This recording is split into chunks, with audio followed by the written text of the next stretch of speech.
Hello, Juan. Can you hear us? Yes. Yes, I hear you. All right, we can hear you. Thank you. Oh, okay, good. Thanks. I'll stand by.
Good evening, everybody. Good evening. Good evening. I don't think they can.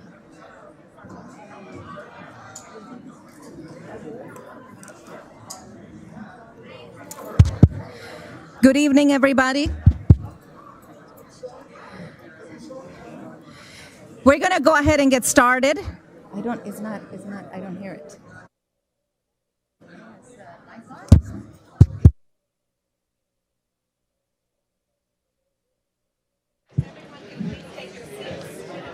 Yeah. If everyone can please take your seats. Can everybody hear me?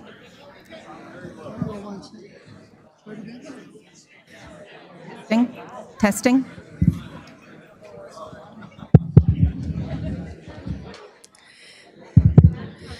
Good evening, everybody. Can everybody hear me okay? Now this works. It is such a pleasure to see all of you. Can I please have everybody take your seats? We're going to get this meeting started. We have an exciting meeting ahead, and it is always so nice to see each and every one of you.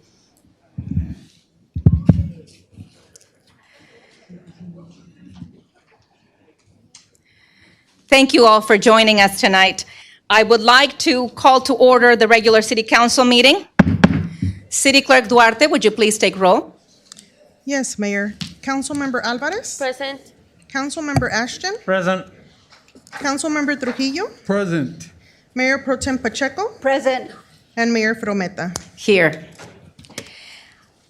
I will now like to call on my dear friend, the Honorable and former Mayor Rick Rodriguez, to lead us in the invocation.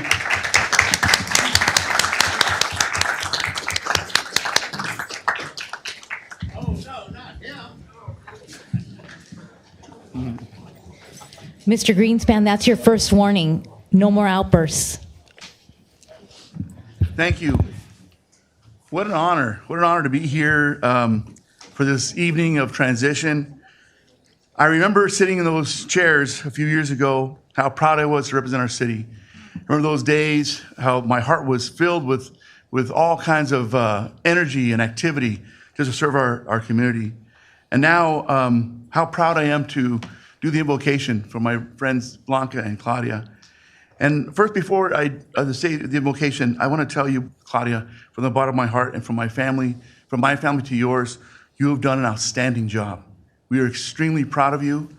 We're very thankful that you've been our mayor. And now, Blanca, it's your turn. You're up to bat. And so we're going to pray for you tonight and wish you all the success in the world. So ladies and gentlemen, please bow your head and join me for a word of prayer. Dear Lord, as we come before you here tonight, we pray for your favor. Lord, I ask you that you watch over us and guide us and direct us, Lord. We pray that you watch all the decisions that are being made from this leadership. God, forgive us sometimes that we drift away for what you may have planned in store for us. But we know, God, that you see all, and you are all to us all. Lord, as we enter into the mayor's transition tonight, we thank you for Claudia and her strength and her courage to lead our city, and for her family, her husband, her children, as they supported her all throughout this busy year as mayor. Lord God, now it's Blanca's turn. Lord, please watch over her, help her, strengthen her. Let her continue the good fight of leading this great city. Protect us, Lord, from all enemies that mean harm to the good that you have promised us for the past 65 years of our city. Lord, give Blanca the insight, the knowledge on how to lead our great city. We thank you for this ability to publicly and openly come before you in the name of Jesus. And everyone said, Amen. Thank you. If we can please remain standing, I would like to call to the podium Cerritos Board of Trustee member, Mariana Pacheco.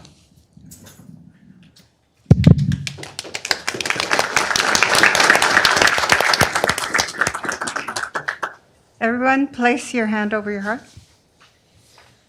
I pledge allegiance to the flag of the United States of America and to the republic for which it stands, one nation, under God, indivisible, with liberty and justice for all. Thank you. You may be seated.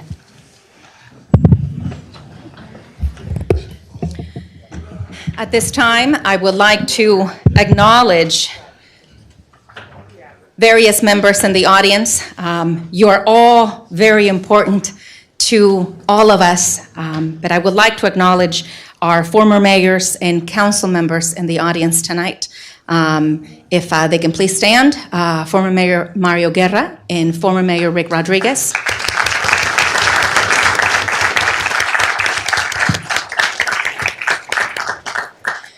I would also like to acknowledge the City of Downey commissioners, board members, and committee members that are in the audience tonight. Would you please stand and be recognized?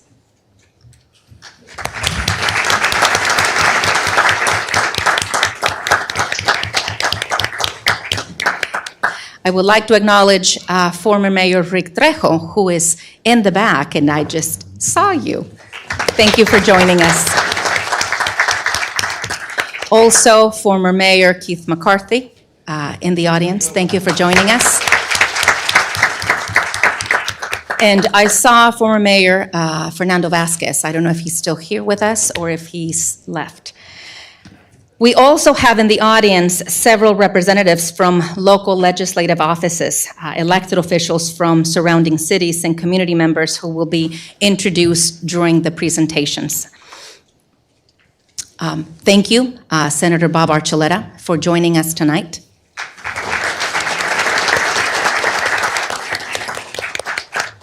Our honorable from the County Board of Supervisors, District 4, Janice Hahn.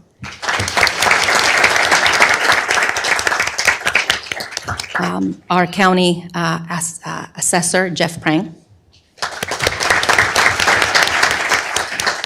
From Lucille Roybal, Congresswoman Lucille Roybal Allard, we have Christopher. Thank you for joining us. From Assemblywoman Cristina Garcia's office, we have Chad Berlin. From the City of Commerce, we have Councilmember Ivan Altamirano. And from the City of Bellflower, we have the contingency from Bellflower here. Each one of you, Sony, Victor, and Ray Hamada, please stand up. Thank you.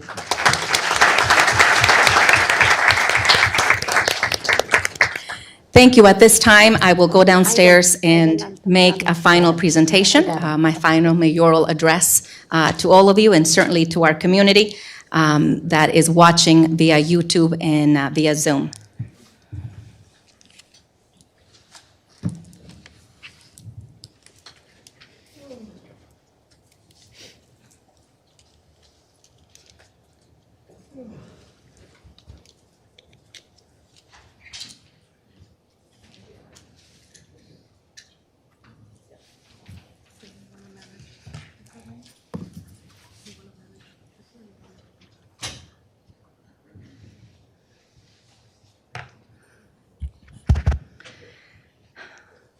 Again, I want to say thank you. This has been the most, certainly the most challenging year of my career, of my life, but certainly the most fruitful. And I have to tell you that serving as the mayor, the 47th mayor for the city of Downey, is one of the greatest highlights of my life. Thank you for those of you that are Downey residents, and those of you that are watching us via YouTube and Zoom. Thank you for allowing me to serve you. We have faced the most challenging, the most unprecedented time in history, in recent history, over the last 2 years. I had the pleasure of serving as vice mayor or mayor pro tem last year during the pandemic, and I had the distinct pleasure of serving as mayor this year. As you know, my daily job is in healthcare, and I have really felt I've been in the eye of the storm. Handling and responding to the pandemic front and center. And certainly, only the Lord, the good Lord, would have known that I would be installed as mayor during the most darkest times in America. We have lost over 800,000 lives, and we continue to pivot and maneuver through the uncertainties and the challenges that this pandemic continues to bring us. And I have been honored to work alongside this council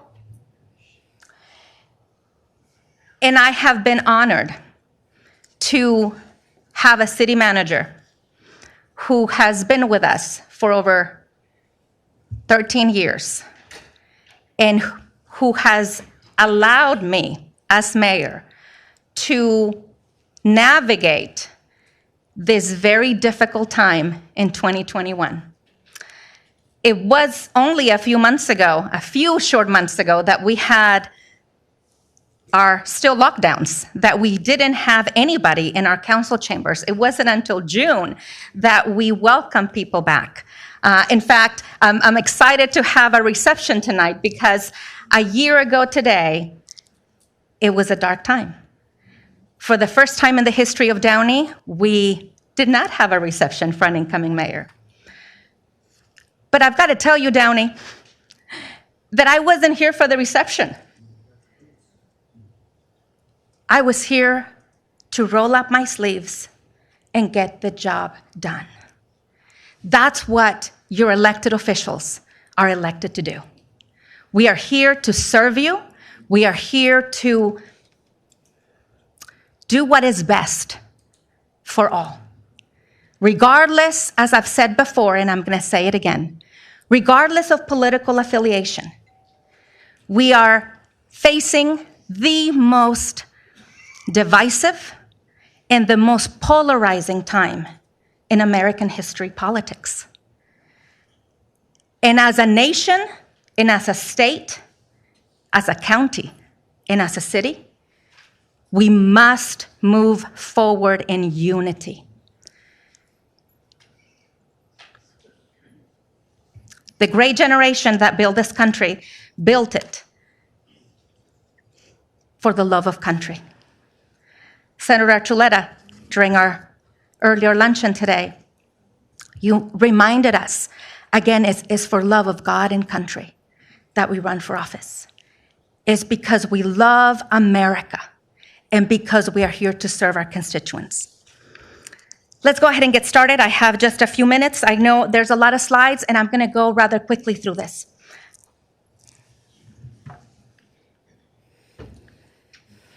First and foremost, one of the biggest accomplishments we saw in the city of Downey under my leadership, and certainly the support of this council, but also the vision of our city manager, Gilbert Livas, and our finance director, Anil Gandhi, was we were able to refinance our CalPERS obligations. We have a balanced budget for the 7th consecutive year. By refinancing our CalPERS pension obligation bonds, we have an estimated gross savings of $65 million. We increased our pension funding from 67% to 85%. We smooth out and level annual payments, maximize savings, minimize risks, and preserve flexibility, callable in 10 years at 100%. That is huge for the city of Downey.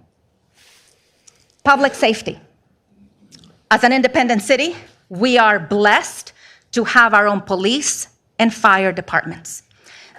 Please give them a round of applause.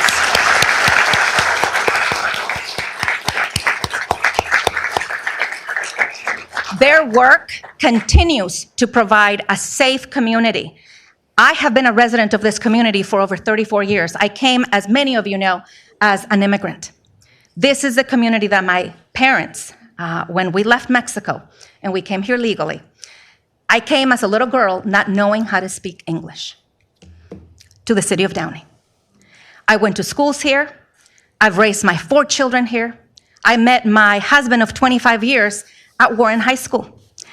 And we built our life in this city. I love this city. I love this city. We've had many opportunities to move away, and we say no. Downey's home. Downey matters. This is our home.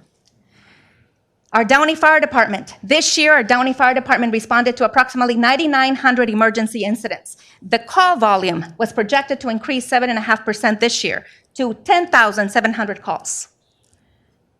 We were able to, thanks to Measure S and thanks to our residents who passed that half-a-cent tax increase, we were able to rebuild 4 brand new fire stations, 2 of which were unveiled this year, and my council colleagues and I had the great joy and privilege to do the ribbon cutting for those. As far as our police department, 51,634 calls received by dispatch. And these numbers are as of Monday, by the way. 19 arrests for DUI, 273 driving citations, 229 for engaging in exhibition of speed, and 55 vehicles impounded. When I came in, I had several goals, and my goals are part of the overarching priorities of our city council, that we all, in a very productive council retreat, we agree on, so that our city can move forward collectively with the same goals.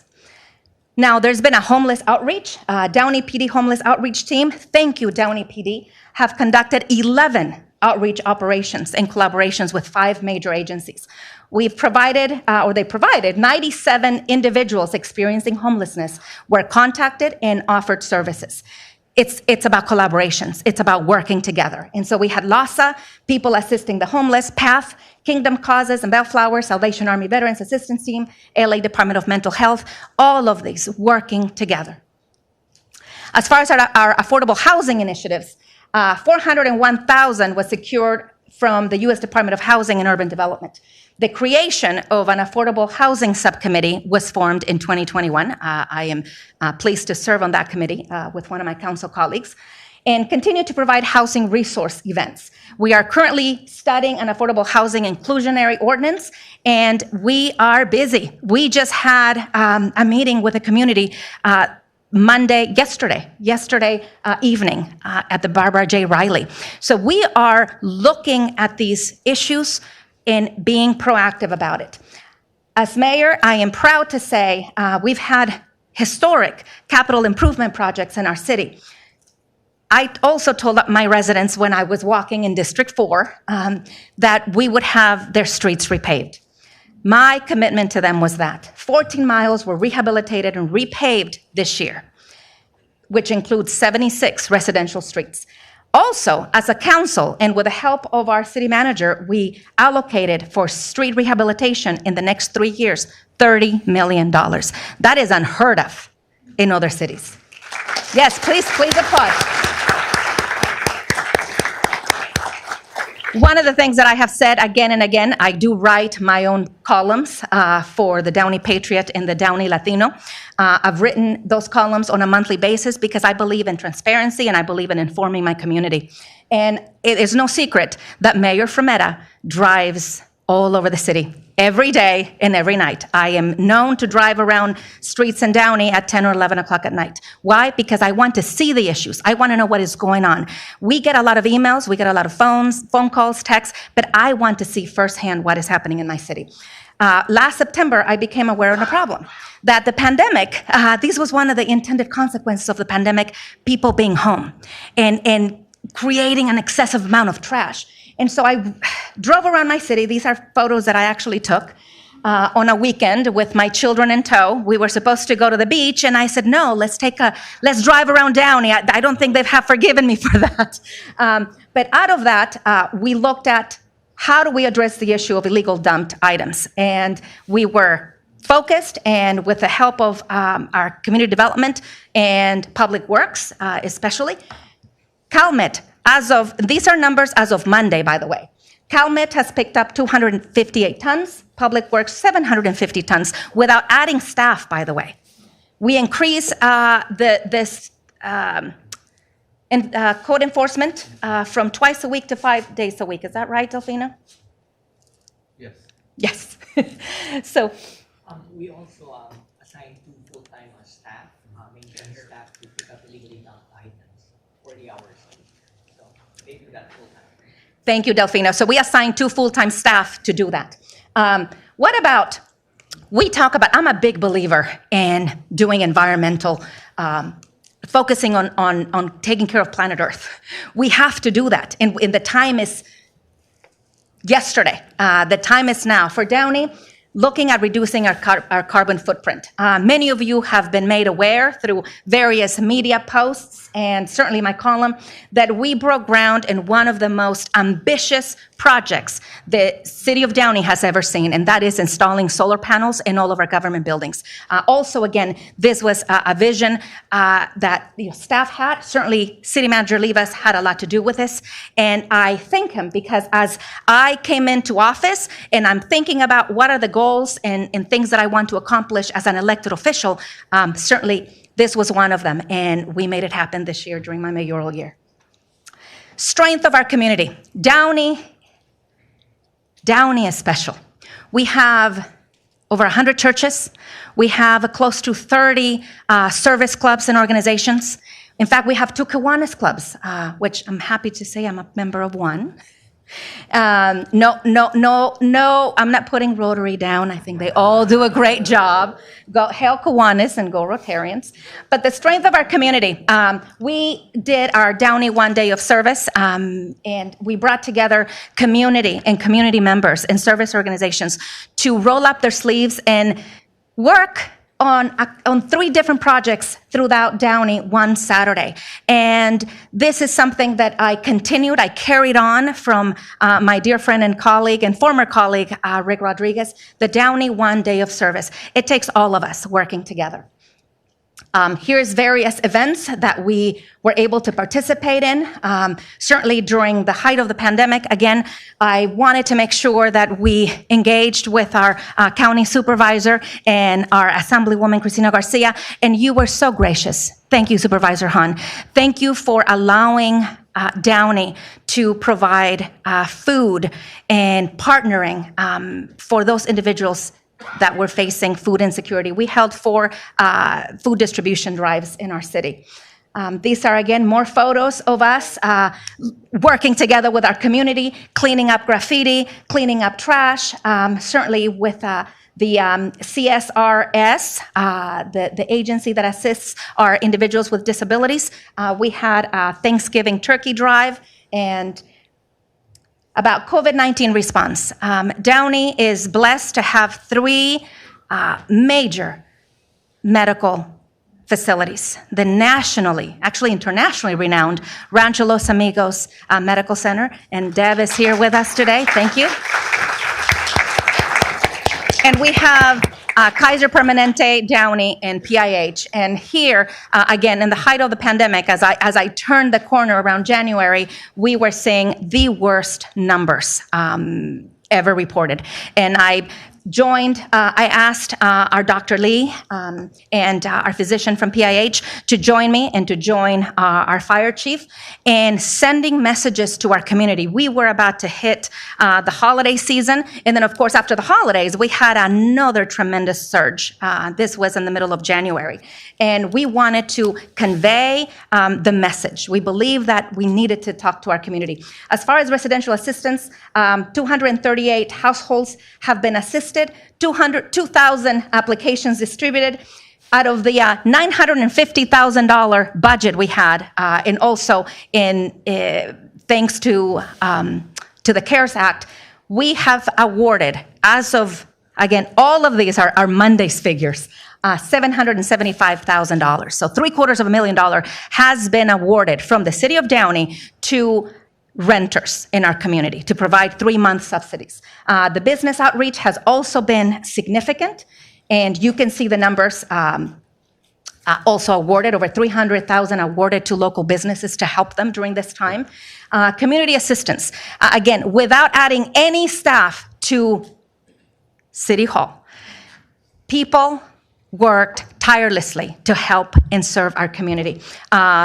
Mayor Pro Tem Blanca Pacheco and I were very active in the senior distribution meals and also assisting. But I want to say, look at those numbers, 7,879 seniors served, 46,000 senior meals distributed. That is significant. That is significant. Why? Because our seniors, every individual in our community is important to us. Vaccination progress, I have been such an advocate of vaccination. We have the tool, and we can move forward. as you know, being in healthcare, I had the opportunity to get the jab very early on. In fact, this was the third week in December of last year, and then my second jab in January. And one of my goals was to, again, because of our medical centers, and because I knew our medical centers have a very broad service area, we were being heavily impacted by COVID-19 hospitalizations and deaths. I made it my goal. To be front and center and make sure that I was videotaping and releasing videos for our community, really pushing forward. The vaccines really did not become widely available to the public until April. And again, thank you, Supervisor Hahn, for making sure that this vaccination center was here at the county, the LACO. Yes, thank you. So as of this week, population 12 years and up in the city of Downey is 82.8% vaccinated. Population 65 plus is 97.4%. Here we are at some of the free food distributions. We assisted over, over 10,000 people with those legacy projects. We know that the mayoral transition or the mayoral year in the city of Downey only lasts 1 year. And that's why as elected officials, we need to come in running the minute we get elected and sworn in, thinking about what our mayoral goals will be. And really aligning those and being very strategic about that. I'm happy to say that inspiration, the plans for the expansion for the permanent home of the Space Shuttle mock-up are currently underway. I want to give thanks to our Senator Bob Archuleta for securing $800,000 for that project, as well as the Office of Assemblywoman Cristina Garcia for the $5 million for that project. One of the things that we've been really focused about is the redevelopment of the Downey Promenade. That's the former NASA Ball T building. As you know, space is in our blood. Space, the creation of the Apollo space systems was born out of Downey. And with the end of the Cold War, a lot of those jobs and the end of Rockwell really became a defining moment for the city of Downey. We could either stay in the past or really not have that economic growth and vibrancy, or move in a different direction. We're now a medical hub. And so what we want is to use this building, and we are in the process of getting the building, and we want to develop it into a STEM incubator and conference center and tie in the amazing STEM program that we have in Downey that is regionally recognized. And so, Ben, thank you for your efforts in the Space Center with the Girls on STEM program. I think that is really, really important. During the pandemic, we also saw the need for efficiency and adaptability. People were home, and plans and checks could not happen fast enough. And so we knew that we needed to move in the direction of enhancing our technology systems. Well, I'm happy to report that the online plan check system is now live as of this week. And the Downey's electronics plan check system allows residents, architects, and designers to submit plans for review entirely online. I know we should have done this some time ago, but again, the pandemic and a lot of the things that we had to pivot through brought a greater sense of urgency, and I'm happy to report that that was done. The Veteran Support Center, in alliance with LA County and local veteran service organizations, this city is launching something really important, and that is the Veteran Support Center based here from our Downey City Library. And that the center is opening up in January of 2022, and I'm also excited to have our veteran community have that be a reintegration center to provide support services to veterans living in LA County. Of course, we've had, finally this year, we had our Dia de los Muertos celebration. Thank you, Senator Bob Archuleta, for also recognizing the Downey Arts Coalition and the work that they do in our community. One of the things that I'm really happy, and it was a proud moment, is to have recognized and celebrated Downey's 65 birthday, 65 years since Downey's incorporation. And we sent out invitation to many local former mayors. This is the group that showed up recently to Downey's 65th anniversary. And again, where Downey is today is because of the stability of our previous councils, the vision that our former mayors have had for the city, but also because this city has only had 2 city managers in the last 32 years.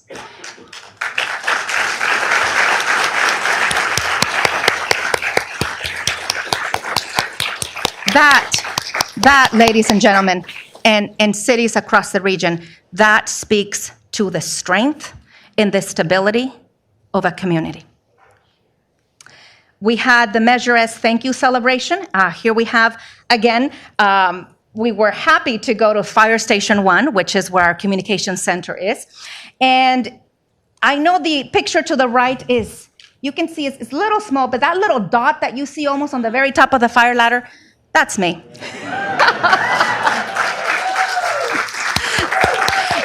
and this mayor is here to work. And I have to say, I actually did it in 2.5-inch wedges.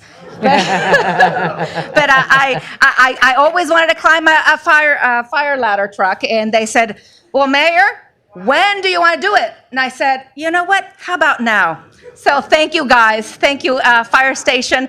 Our firefighters are amazing. Thank you. I know we have them out there. Can you please give them a round of applause?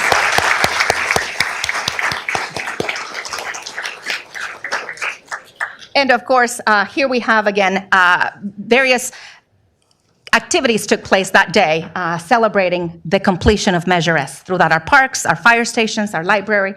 And we did have our tree lighting ceremony just last week, and it was wonderful to see our community come together. We have gone through so much, ladies and gentlemen. Our community has hurt financially. It has hurt because we've all lost loved ones to COVID. And seeing the community come together the way it did just last Monday to light our tree was very special. Shop with a Cup continues to be, this was a 3rd annual, and if I can also give a huge round of applause to our Downey Police Department.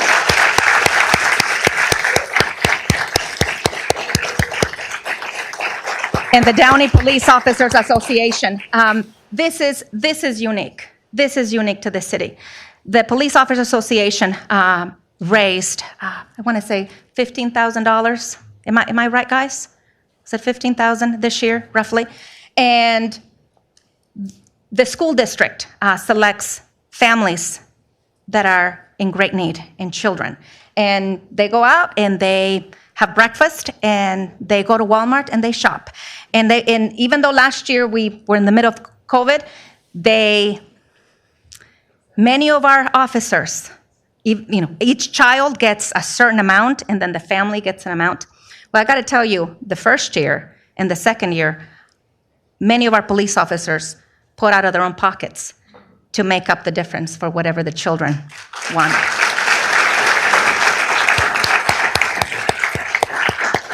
This is Downey. This is Downey. This is what Downey does. Downey takes care of its own. Downey takes care of this community.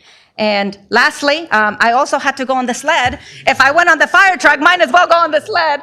And we also did a Santa caravan, and some of my council members were able to participate and go through different parts of the city. We did it 2 days, the East End and then the West End, because we wanted to bring holiday cheer. We did that last year because nobody could get together and nobody could gather, and so we took Santa through our neighborhoods, and the children and the families really loved that. So we decided to do it again this year.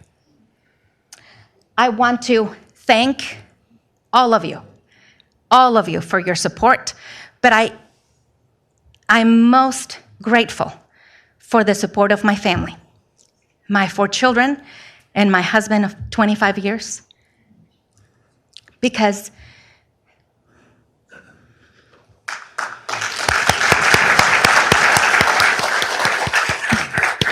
it was this year, being a mother of 4 and 3 girls in high school, let me tell you, it's not easy. But doing this job this year has really been the most challenging year of my life. And I want to thank you for allowing me the honor and the privilege to be your 47th mayor. May God bless you. May God bless our city of Downey. And as I always say, engaged communities are strong communities. I look forward to another year as a council member. I will be just as engaged and just as involved. And I want to also ask you to give a big round of applause and welcome to our incoming Mayor, Blanca Pacheco, who is delightful, and she will continue to carry the torch forward for the city of Downey.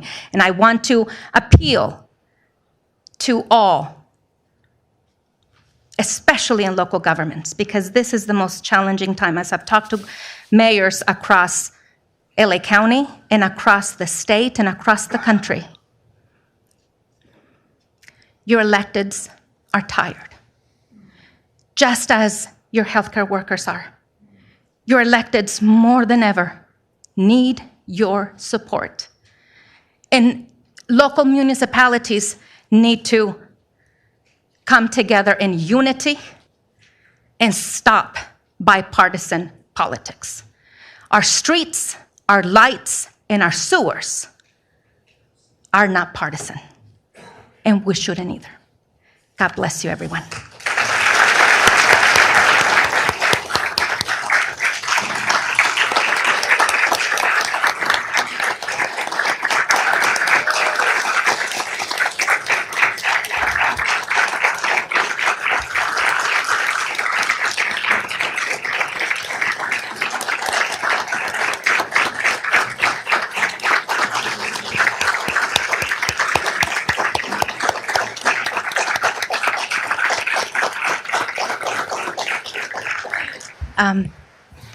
I would like to, I know Senator Bob Archuleta wanted to present the city of Downey.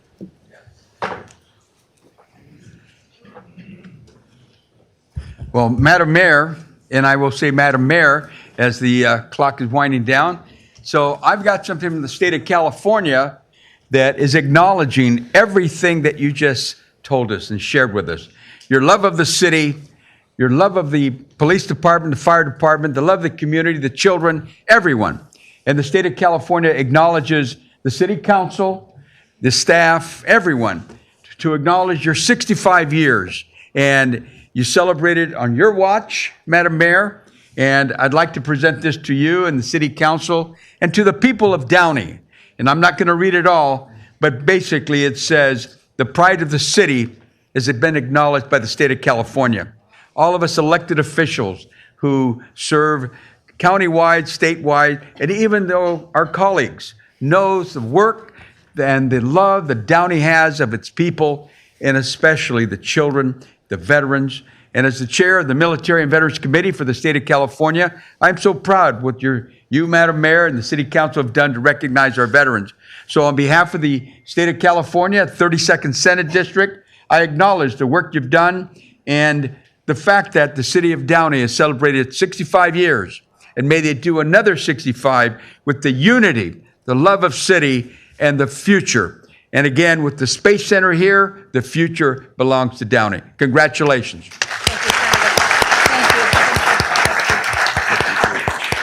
Yeah, let's go out here.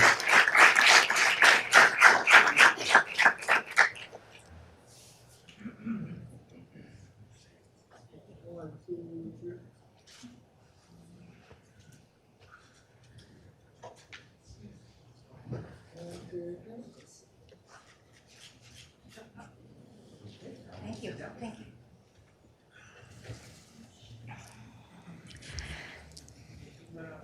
Mayor, I will be calling our special guests forward to present recognitions. Please come forward when I call your name. Los Angeles County Assessor Jeff Prang.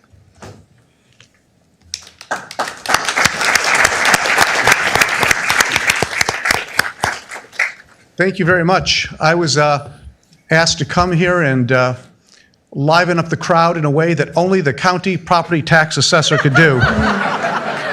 But It is a pleasure to be here in the city of Downey. I'm proud to be one of many other elected officials who represents this city. I'm not probably the most well-known, but hoping to change that. I did want to congratulate you, Mayor, on a job well done. Although I served 18 years as a city council member and mayor of the city of West Hollywood, and I always thought that the only job better than being mayor of the city was being the past mayor, because they always introduced you and said nice things about you, but you didn't have to do all the work. There's a saying that I always liked from former President Lyndon Johnson. I offer this to the incoming mayor as well.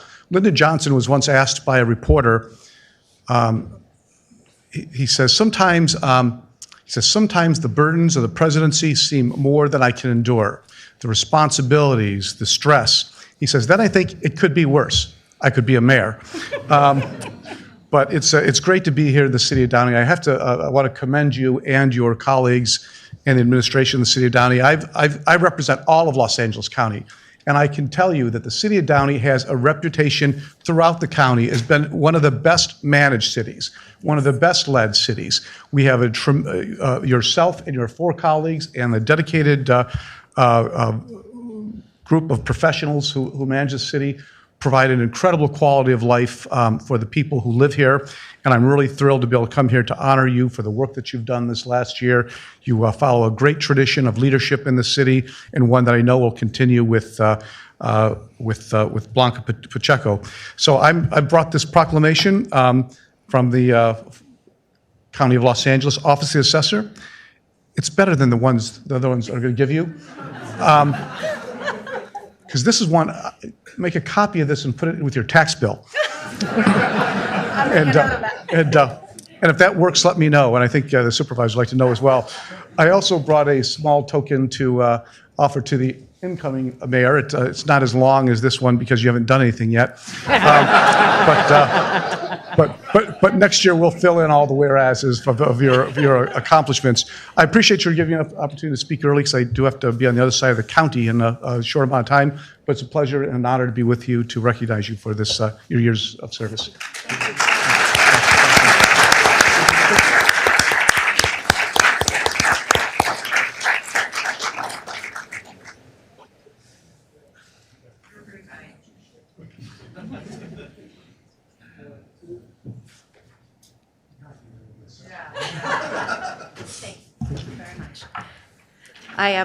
I did not want to miss saying thank you to all of my friends that are here tonight.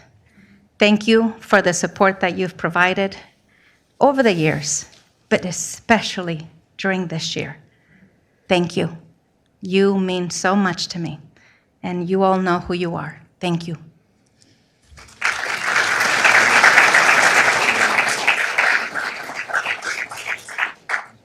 From the office of Congresswoman Lucille Roybal Allard, Christopher Perez.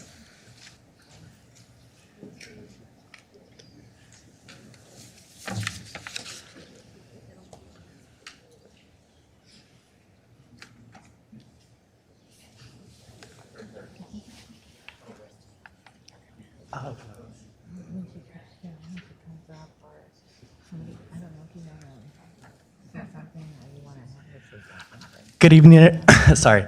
Good evening, everyone. It's always a pleasure to be here in this beautiful city, Downey. Every time I come here, it's always beautiful smiles, people always welcoming, and it's just a great pleasure to be here. So I'm here on behalf of Congresswoman Lucille Roybal Allard, representing California's 40th Congressional District. And we're here to both thank you for your service, and you truly are an outstanding leader, and as you said, it's been a rough year, and for that we commend you. And to your colleagues as well. This city has prospered so much throughout these years, and it's because of leadership like yours. So I want to congratulate you and honor you with this certificate of congressional recognition, which reads, in honor and appreciation of your outstanding commitment and dedicated service to improving the quality of life to the residents of Downey during your tenure as mayor. Signed, Lucille Roybal Allard. So thank you very much. We truly appreciate your service.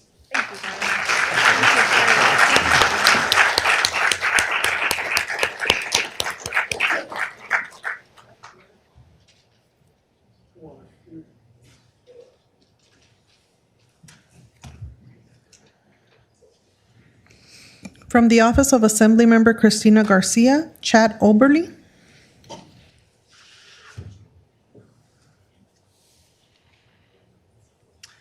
Mayor Formetta, on behalf of the Assemblywoman, we just want to thank you for your dedicated service to the residents of Downey. And like you mentioned, it's been a challenging year, and we want to thank you for your leadership and for your fearlessness and for your patience. And we wish you many more years of success in your pursuit of public service. Thank you.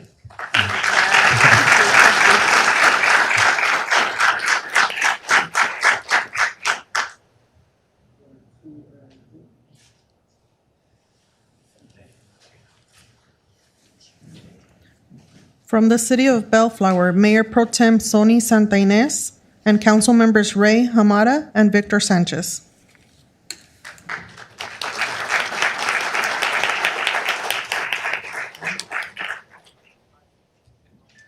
Yeah, it goes into effect Wednesday. Good evening, Downey.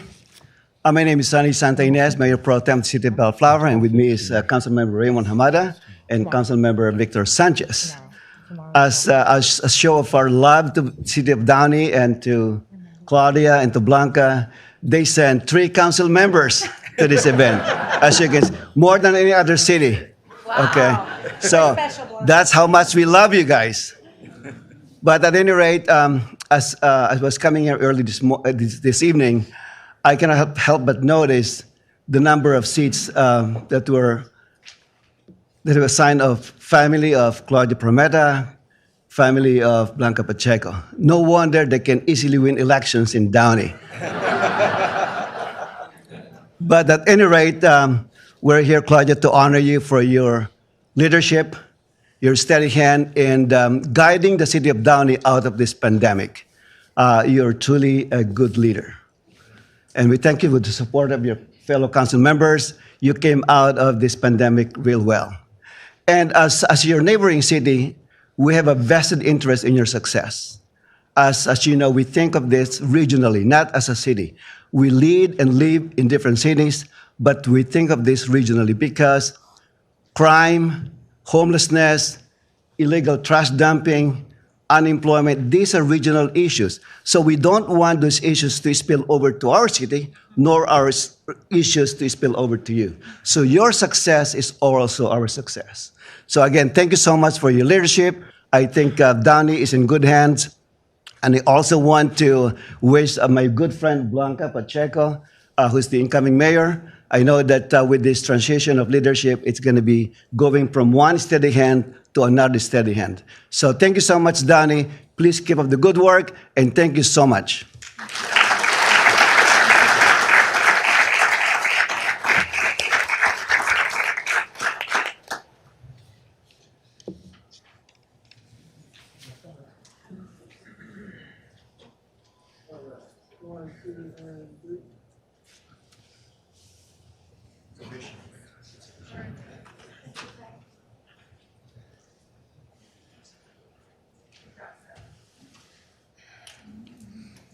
From the City of Commerce, Councilmember Ivan Altamirano.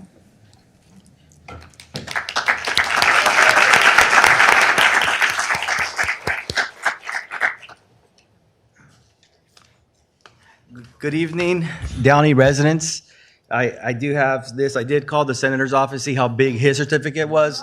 I made mine a little smaller so he wouldn't cut funding in my city.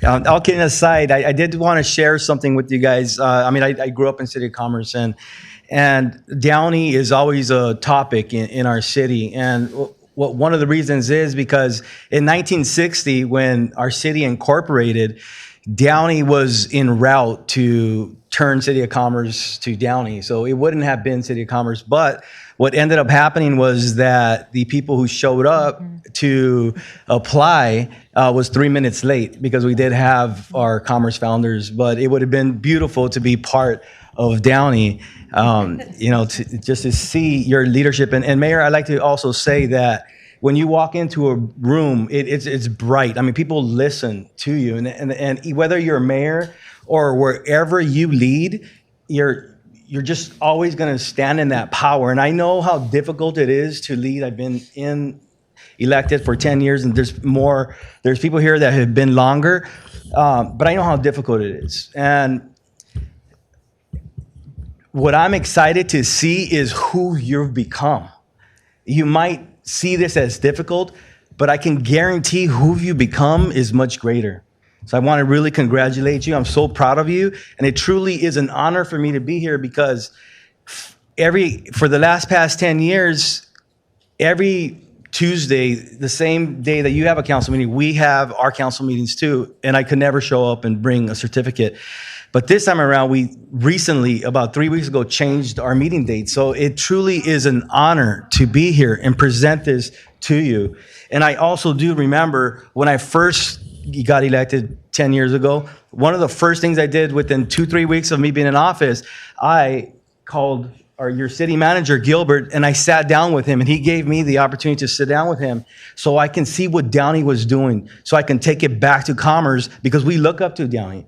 And it's all of you, council members, it's the residents, it's the past leaders. So congratulations to every one of you who've made Downey what it is, because we do look upon you. So thank you for everything you guys have done.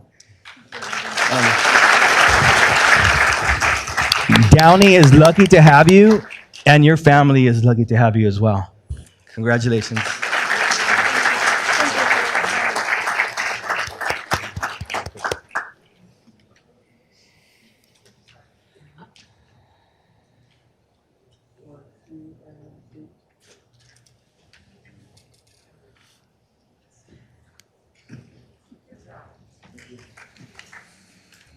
From the City of Downey Rose Float Association, Dr. Jose Fierro, President.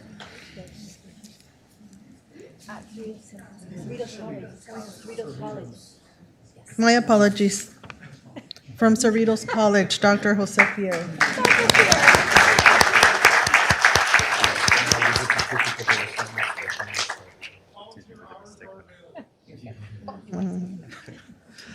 Good evening. My name is Jose Fierro, President Superintendent of Cerritos College, and I'm here to thank Claudia Fromera, Mayor of the City of Downey, for her partnership, support to the college, to the city, and for great leadership. I can relate to some of your words this evening, saying the elected officials are tired, public servants are tired. It has been very difficult to lead during the last 20 plus months.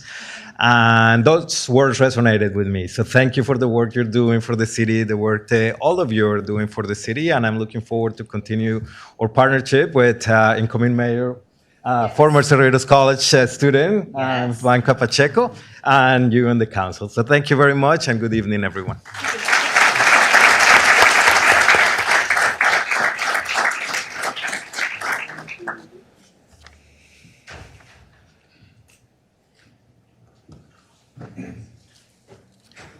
From the Downey Chamber of Commerce, Michael Calvert.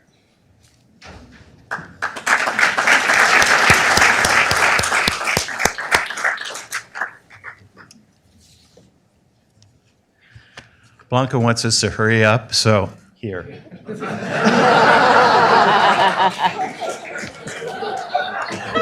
Sorry. We have a certificate. It says, congratulations in recognition of your service to the Downey Chamber of Commerce and for your many years of service to our community. The Downey Chamber of Commerce, along with our membership, thank you for all that you've contributed. So.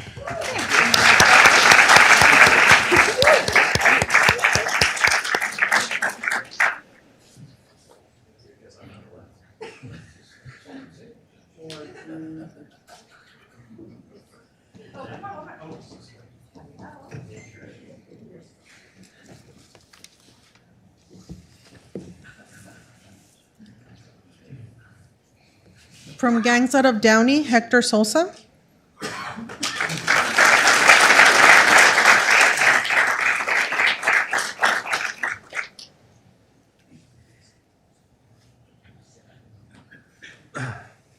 Good evening. I'd like to present this award to Mayor Frometa on behalf of Gangs Out of Downey. I can tell you firsthand that Claudia, I'm so proud of you. Thank you for your leadership. Thank you for your class. And thank you for your professionalism during a challenging time.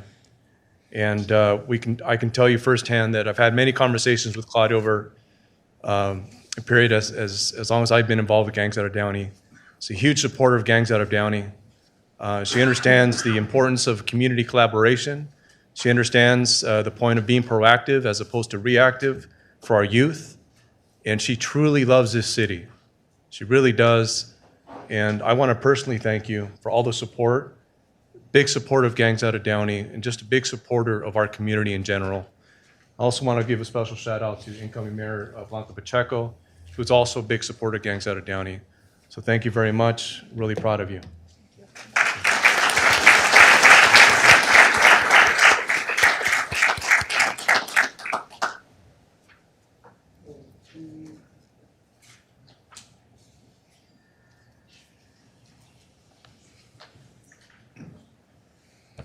Downey Rose Float Association, Jennifer DeKay.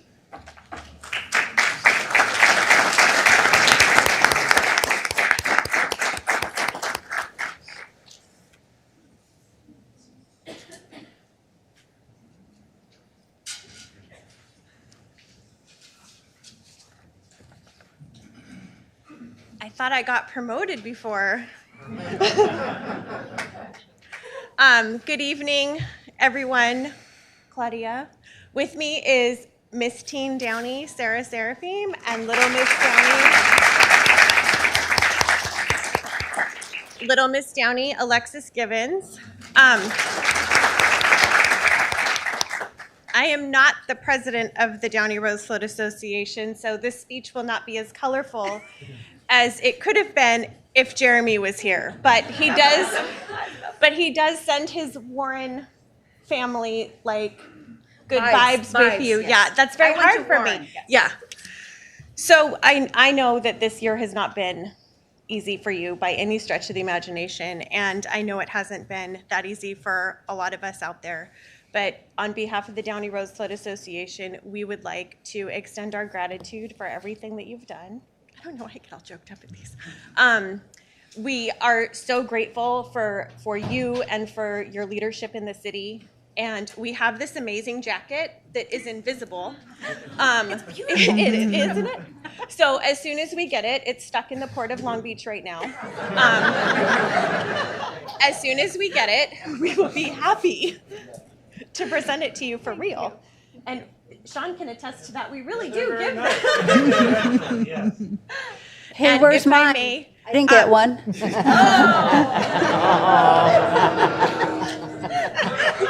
Okay, well,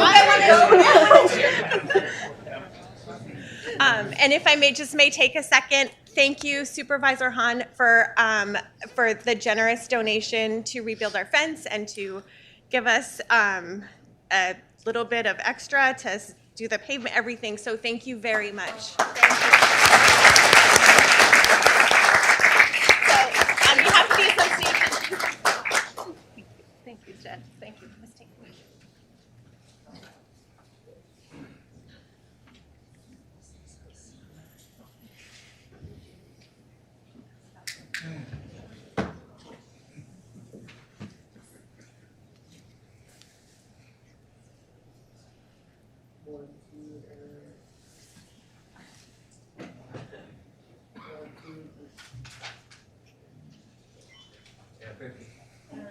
Blanca, next year.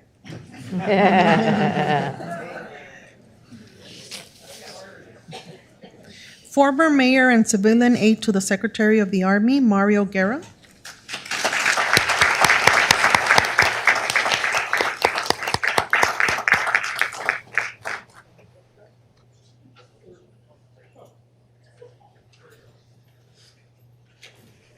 So last weekend, the United States Military Academy at West Point lost a football game to the United States Navy Academy. After the game, you are on the field, you're fighting on there. It's always a close game. We were talking about that today. There was Senator Archuleta. After the game, Both teams come together, and they honor our flag, they honor our country, and they come together for the best interests of everyone. And that's what Claudia always tries to bring. I think all of us in our community try to bring that together. And Claudia, I am the civilian aide to the Secretary of the Army. I'm now under my third presidential administration, and I'm proud of that. And I can tell you that the Honorable Christine Wormuth, the 25th Secretary of the Army, my boss, the first woman Secretary of the Army, absolutely. Absolutely. Yeah, it is. We're continuing with that. And Supervisor Hahn and of course, Senator Archuleta know her. Anyways, so on her behalf, I want to say thank you. You've always been a big supporter of the Army. We appreciate you helping celebrate this year our Army birthday here on June the 14th. And we want to thank you for your continued support of the United States Army. Folks, it's a volunteer military. Okay, so we need to continue to support all our soldiers all across the board. But I represent the United States Army. Senator Archuleta, his two sons, one of them works at the Pentagon. Both of them are combat veterans, along with Mayor Rodriguez. And we were just talking about that today at lunch on there. And Senator Archuleta has a long history of serving our country in the United States Army too, with Special Forces. So on behalf of my boss, Christine Wormuth, and the United States Army, we thank you for everything you're doing. So. And here's the federal budget, so you get paper. You'll be frank. All you local cities will be frank.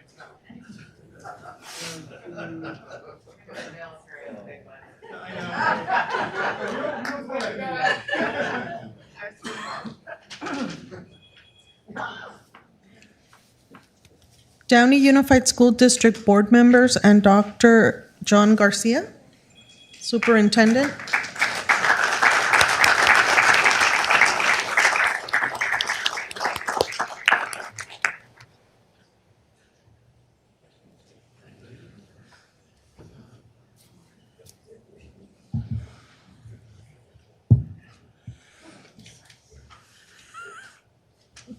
Mayor Frometta, on behalf of the Downey Unified Board of Education, we extend our deepest appreciation for your service to our community this past year as our mayor.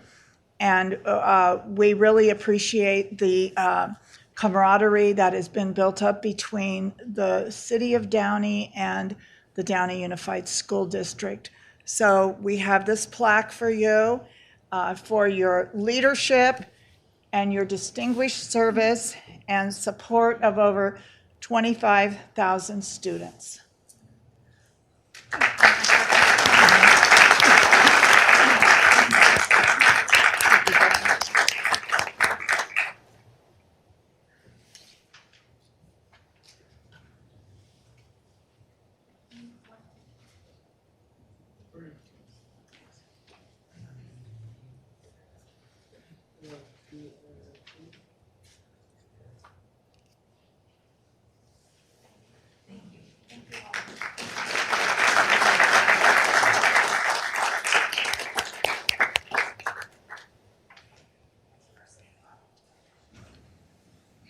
Bill Cinco, Executive Director, Community Family Guidance Center.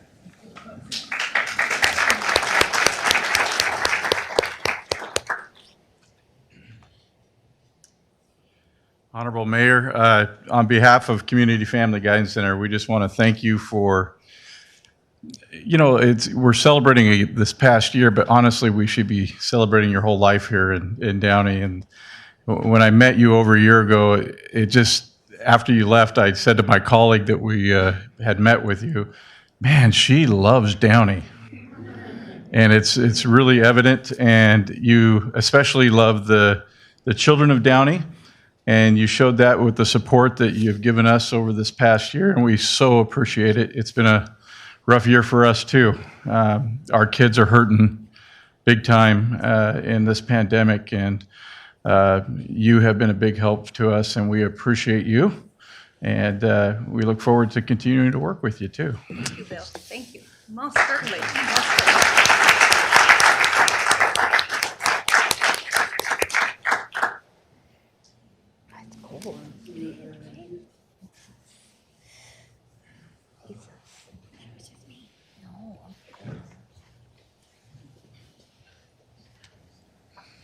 Before I announce our last presenter, the mayor also received certificates of recognition from the City of Compton, City of Huntington Park, City of Norwalk, City of Paramount, City of LA, City of West Hollywood, and City of Whittier.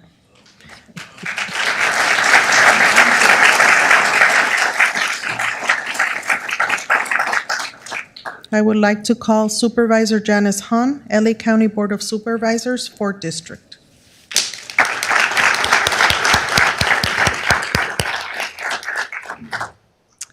Thank you and good evening, everyone. I'm so pleased to be here tonight as we are all here to offer our praise and congratulations to the outgoing mayor, Claudia Frometa. And I will tell you, the feeling here tonight is marvelous. And to hear all of your surrounding cities and elected officials and nonprofits praise you and thank you for your leadership is truly amazing. And there have been some comments about can't we all get along, but tonight it feels like we're all getting along, and I appreciate that. And you know, this has been an extremely challenging year for all of us, but particularly for you. You were sort of a double frontline essential worker. You were in healthcare as well as being the mayor of a city, and so you kind of took it twice in terms of the pressure, and we thank you for that. But with your support of your council, your city manager, really you were able to help your residents, your businesses, and really continue those long-term commitments that you made when you took over a year ago. And I really want to thank you for how you prioritize public safety. You invest in the projects that improve the life of the residents of Downey. Congratulations to you for a wonderful year. I really look forward to continuing to work with you as you go back to the city council. And do really want to say everything that people said tonight was so inspiring because everyone commented on your leadership ability, your ability to bring people together, and the way you have led this city through a horrible another year of this pandemic. So thank you. And I also have something from the County of Los Angeles. So on behalf of all the 10 million residents that we have in Los Angeles County, we are all tonight congratulating you for a wonderful year. And this is in recognition of your dedicated service to the affairs of the community and for the civic pride demonstrated by numerous contributions that you've made for the benefit of all the residents of Los Angeles County.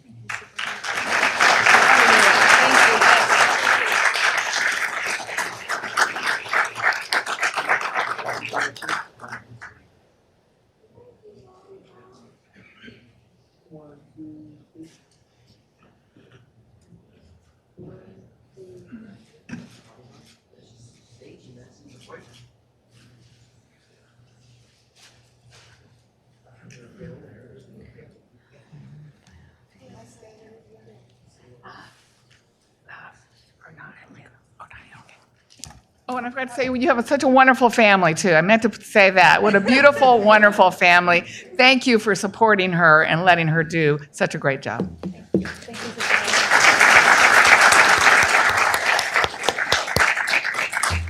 I would like to invite Mayor Pro Tem Pacheco to assist with presenting the gavel plaque, past mayor pin, and photo book to outgoing Mayor Frometa.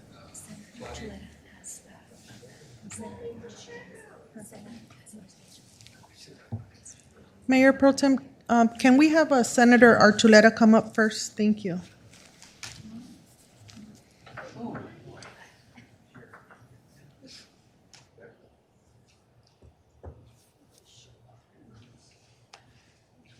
Well, ladies and gentlemen, we planned it this way to have them both. You know, they say if the left one don't get you, the right one will. Batman and Robin. This is a team that is incredible, an incredible team. But I am bringing this to Claudia, Madam Mayor, if I may. And congratulations, by the way. We'll talk about you later.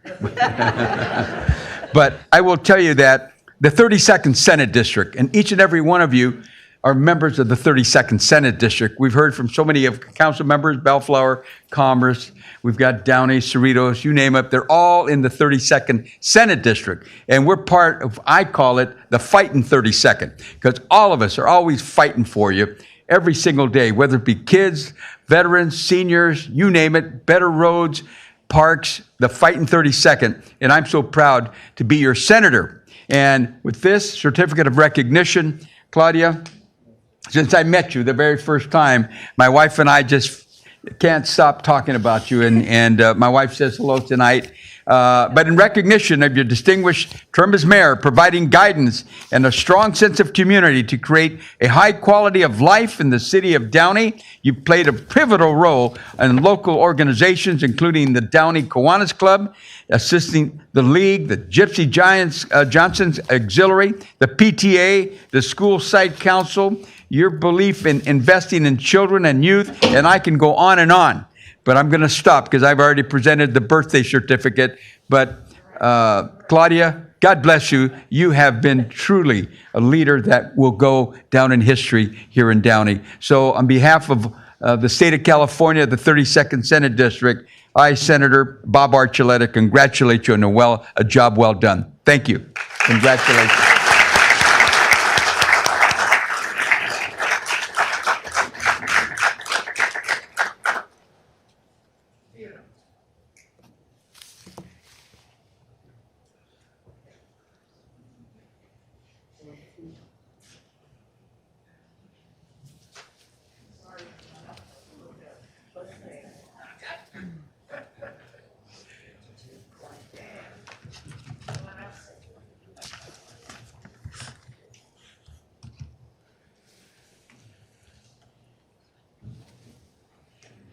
Good evening, everyone. It's so nice to see all of you today in our council chambers. You've already heard the remarks. Our mayor, Claudia Fermetta, did a fabulous job. It was a difficult year, and you really shined. It was tough, but yet you were tougher. You showed this year how wonderful you are and how much you could take care of. And because of that, I want to thank you. Our residents of Downey want to thank you. And you've already heard how other elected officials feel about you. So thank you, friend. Thank you for your leadership. And I just want to say, give you a hug.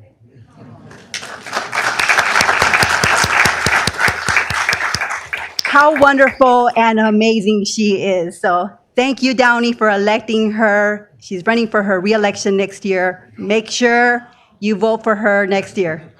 Just had to put it in that plug.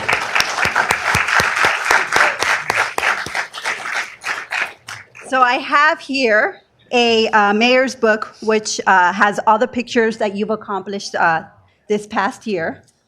I love this. Thank you. And I also have a gavel to present you. There you go. Thank you.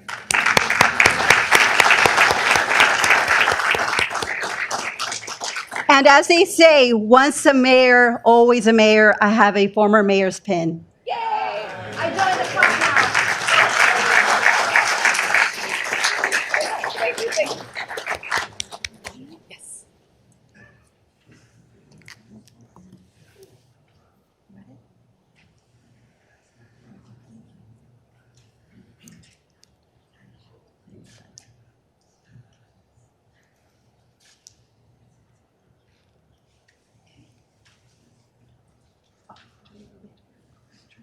Oh, yes, let's take a picture. Let's do a picture.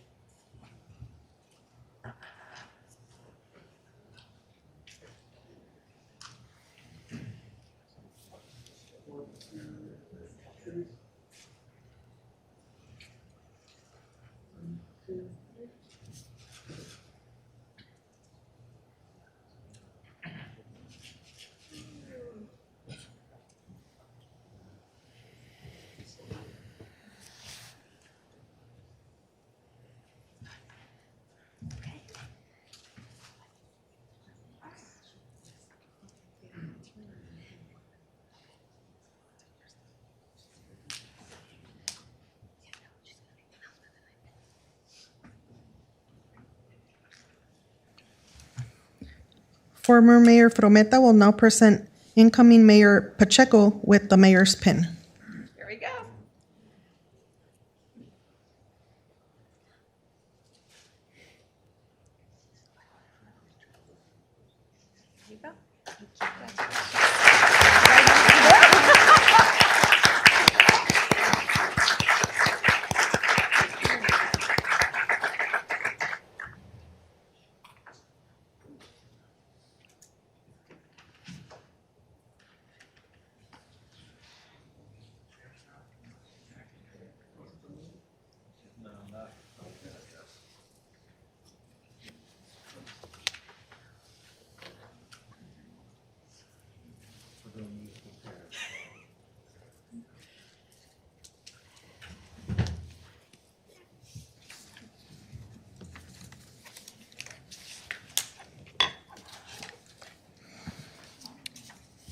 I would like to invite the Pacheco family to please join Mayor Pacheco in the front.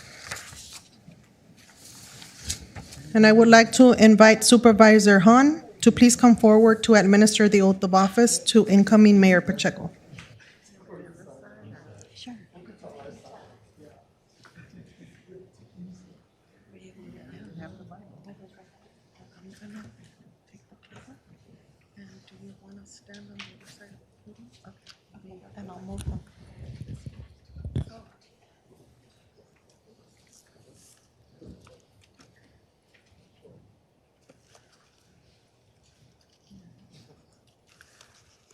Let me do it from here. I had a whole speech to give, but I'm not going to give it now. I'm just going to swear you in. See how wonderful I am? Yeah, I was. And your family and the city. Okay, so raise your right hand and repeat after me. I'm going to try to break it up a little bit, so because it's a long oath. Okay. I, Blanca Pacheco, I, Blanca Pacheco, do solemnly affirm do solemnly affirm that I will support and defend that I will support and defend the Constitution of the United States the Constitution of the United States and the Constitution of the State of California and the Constitution of the State of California against all enemies, against all enemies, foreign and domestic, and that I will bear true faith and allegiance that I will bear true faith and allegiance to the Constitution of the United States to the Constitution of the United States and the Constitution of the State of California, and the Constitution of the State of California, that I take this obligation freely that I take this obligation freely without any mental reservation without any mental reservation or purpose of evasion, or purpose of evasion, and that I will well and faithfully and that I will well and faithfully discharge the duties discharge the duties upon which I am about to enter. upon which I am about to enter. You are duly sworn in as the next mayor of Downey. I'm so proud of you. God bless you. God bless your family. God bless the city of Downey.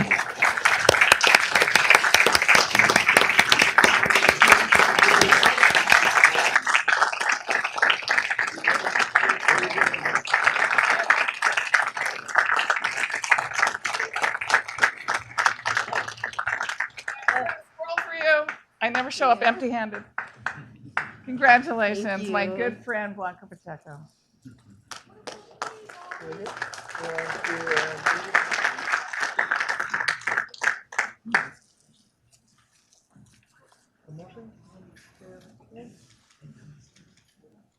Congratulations. Thank you. Congratulations. So great. Do you have one for the new mayor?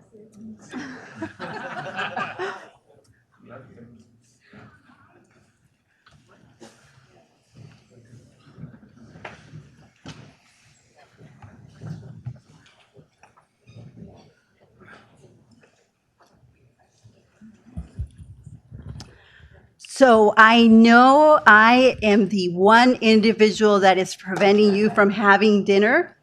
So I am going to try to make this as brief as possible. But we only have about, 100 slides? How many did you have? Former Mayor Mario Guerra had 400? So again, I just want to thank you all for being here this evening. I want to start by thanking my wonderful friend, Judge James Horan. It was about 5 years ago that you swore me in, so thank you for being here this evening.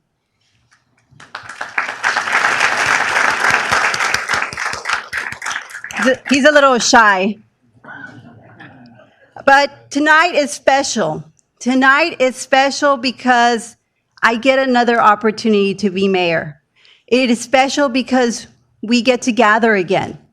What happened in 2020 is the whole world shut down, and we were not able to gather. And because of this, this evening is extra special to me, and I just want to say how much I appreciate that each and every one of you are here this evening. We dealt with a lot in 2020, and we dealt with a lot in 2021. So to our mayor, Claudia Fermetta, because like I said, once a mayor, always a mayor, thank you for your leadership. Where is she? Oh.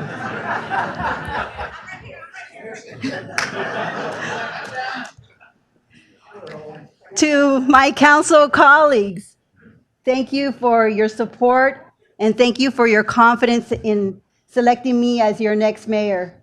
I am looking forward to working with each and every one of you, and I am looking forward to continuing having our city go forward with the help and assistance of my council colleagues.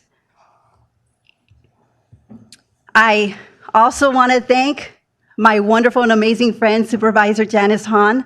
Thank you for being here this evening. Thank you for your leadership during this tough and difficult time. I'm truly blessed to have you as a friend, so thank you for being here. Let's give her a round of applause.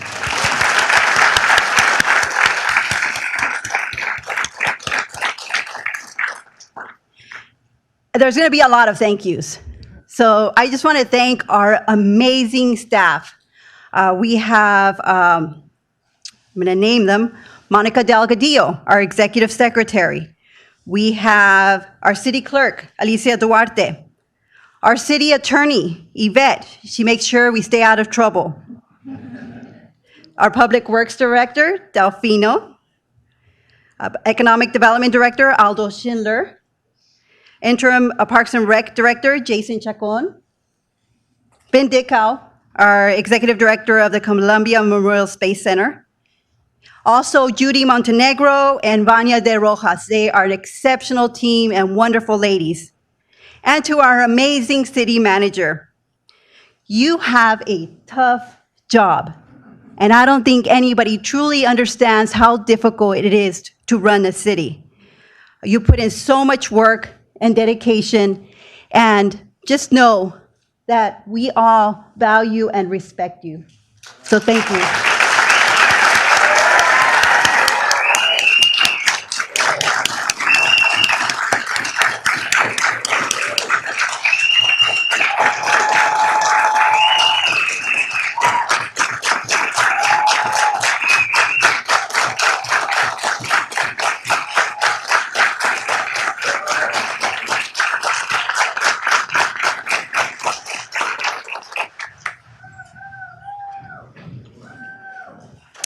The next group of individuals that I'm going to thank is our public safety group. In Downey, we are fortunate. We have our own police department and our own fire department. And it's something that I brag about, right, Sonny? I brag about to our neighboring cities how we're lucky and we're fortunate. We also have our own school district. So to our school board members that are here, thank you for being here this evening.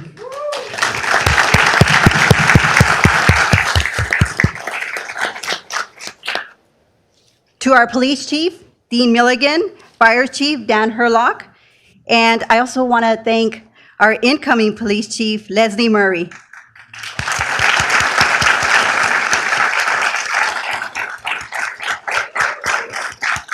I know everybody knows already, but she is our incoming chief starting next year. And I want to say she's our first female chief in the history of Downey.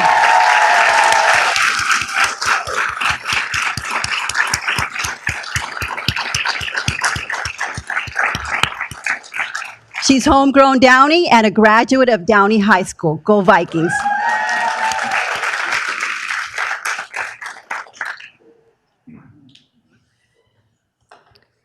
And to all of our police and firefighters who are in attendance, thank you for your service and thank you for being here. Let's give them another round of applause.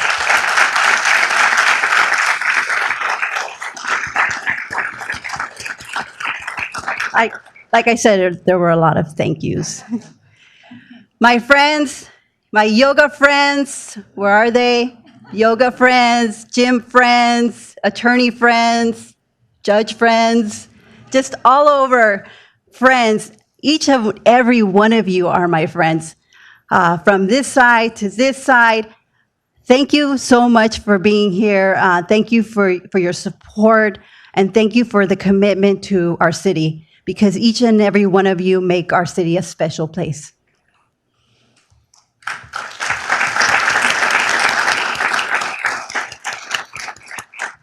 And last but not least, I want to thank my family, my dad, my mother.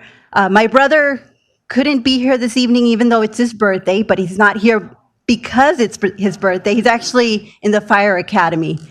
So I just want to thank my parents. My mom is a great sounding board when I need it. And my dad is my biggest cheerleader. When I'm down, he's the one I go to, and he always picks me up. So thank you, Mom and Dad, because if it wasn't for you, I wouldn't be here. So thank you.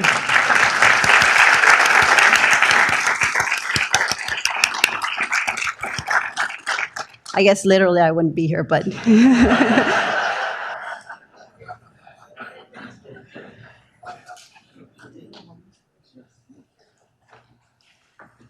So let's get started.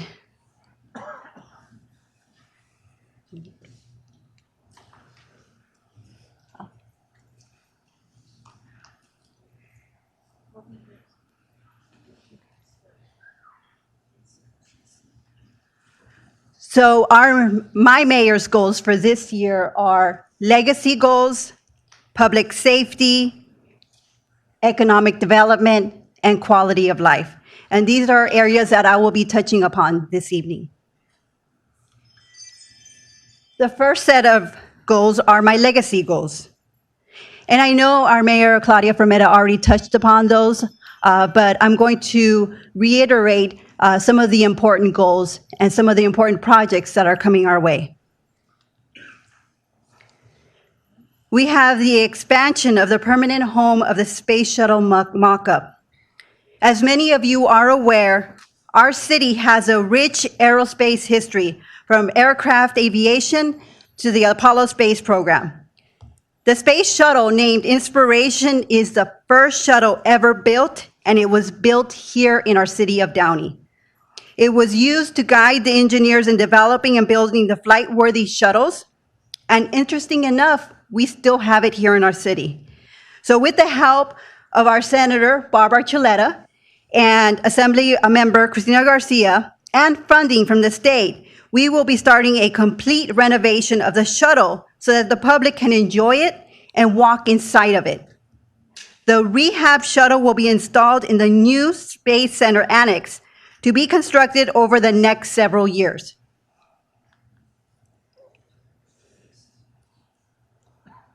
Next, we have the Columbia Rancho Los Amigos Sports Center.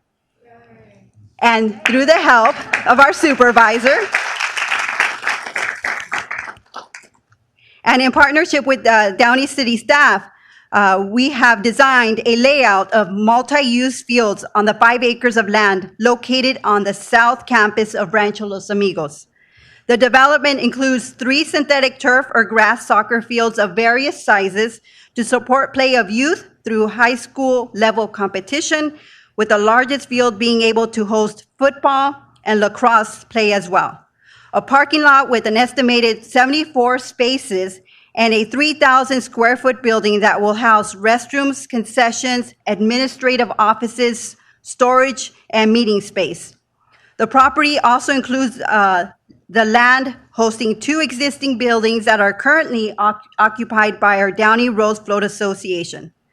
That area and the buildings will remain untouched. Estimated completion date is April 2021. And here are pictures. I'm sorry, 22. Sorry, 22. As you can tell, I still forgot we had 2020. So these are some pictures.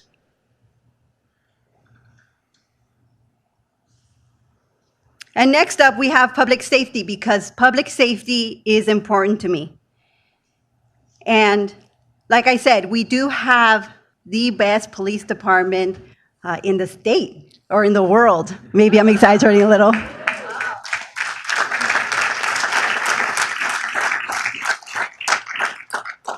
So this year, Downey PD will host its first Youth Academy.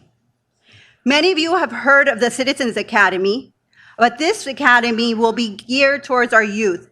And now applicants between the ages of 14 and 17 years old will be able to observe what our officers do on a daily basis. And if they're interested and motivated, they can ask officers on how they can become an officer.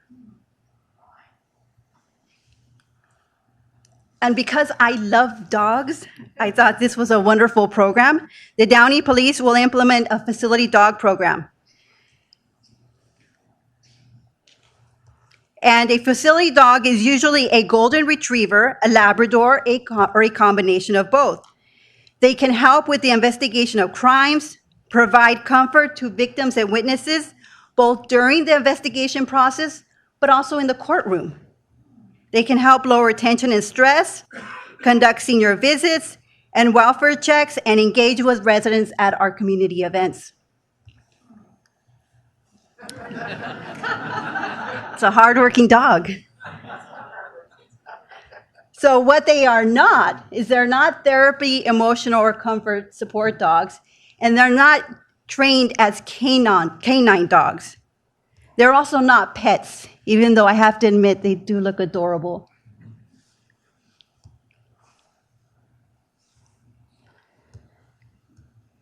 Next, we have some community development, some projects. It's always exciting to hear what's coming to your city. So we have here 2 new restaurants that will be built on the corner of Firestone Boulevard and Downey Avenue. And this is where the Legend Sports Shop is located. This is a rendering of what the concept will look like. I know it has restaurant names, but those are not the restaurants that we will be getting. But we will be getting 2 restaurants, and one of them will have a drive-through. And Legends will be moved to the rear of the building. Construction of this site should commence in summer of 2022. More pictures. And new Honda dealership. So I'm sure you've seen the old Chrysler building located off of, Cadillac, located off of Studebaker and Florence Avenue.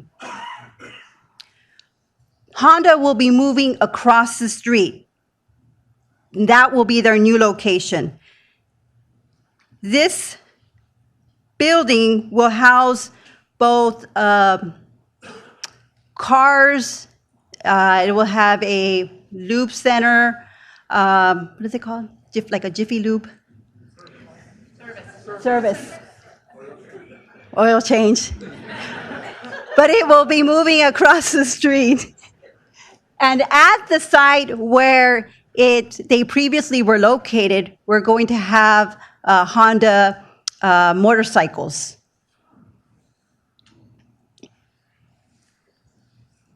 And I know we get another Starbucks. Are we really getting another Starbucks in our city? Well, actually, this is not a new Starbucks.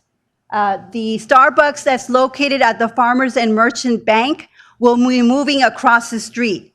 The nice thing about this new location is it will have drive-through service, there will be outdoor seating and indoor seating. And this should be open by April 2022.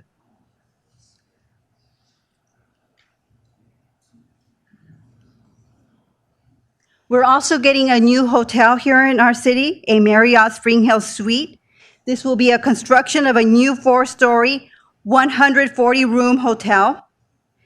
And this hotel will be located on Firestone Boulevard, next to the new Foot Locker and Dunkin' Donuts, The hotel will include a fitness gym, an outdoor bar, and 3,000 square foot conference room. It's estimated that the hotel will open April 2022.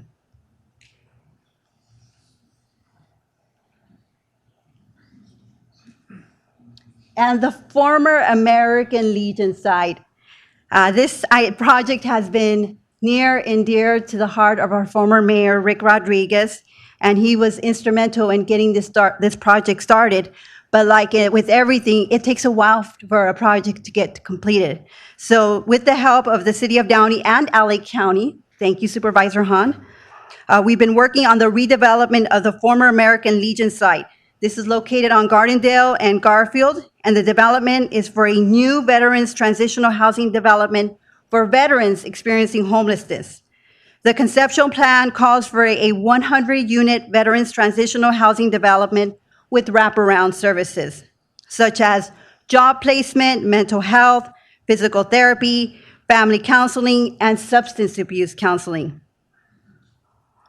The groundbreaking should occur in the fall of 2022, and I'm hoping that our former mayor, Rick Rodriguez, will also be in attendance.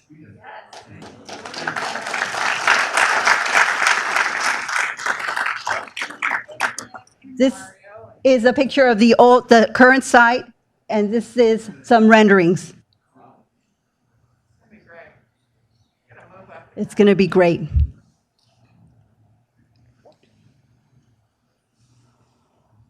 We also have some industrial development happening within our city. There is a 29-acre industrial site within the area of Stewart and Gray, Hall Road, and Woodruff Avenue. This area will be completely redeveloped with a new state-of-the-art industrial uses.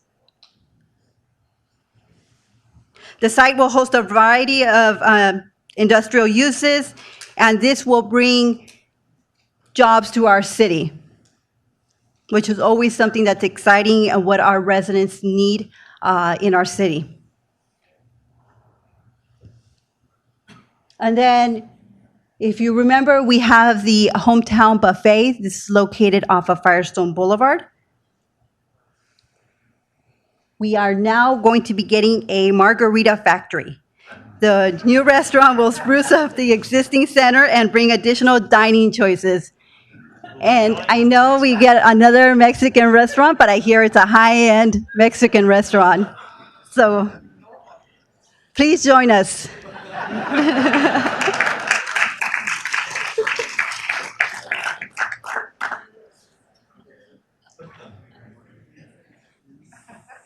And there's some further residential development. The state has mandated that we create more housing. And this is the state mandate. So we are going to be building more housing in our city to comply with the state California law. So we'll see new housing pop up in the community. This site is off of Downey Avenue, just south of Florence, and it will host 14 new housing units. Construction should be completed by fall of 2022. Quality of life, what's exciting? What are the events that are going to happen next year? Because in 2020, we didn't have any events.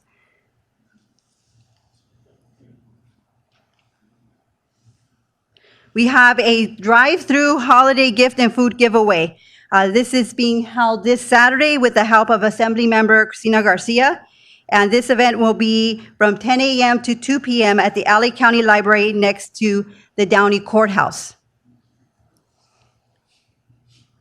We will also have a 1 day of service again this year, thanks to our former mayor, Rick Rodriguez, who started this event about 2-3 years ago.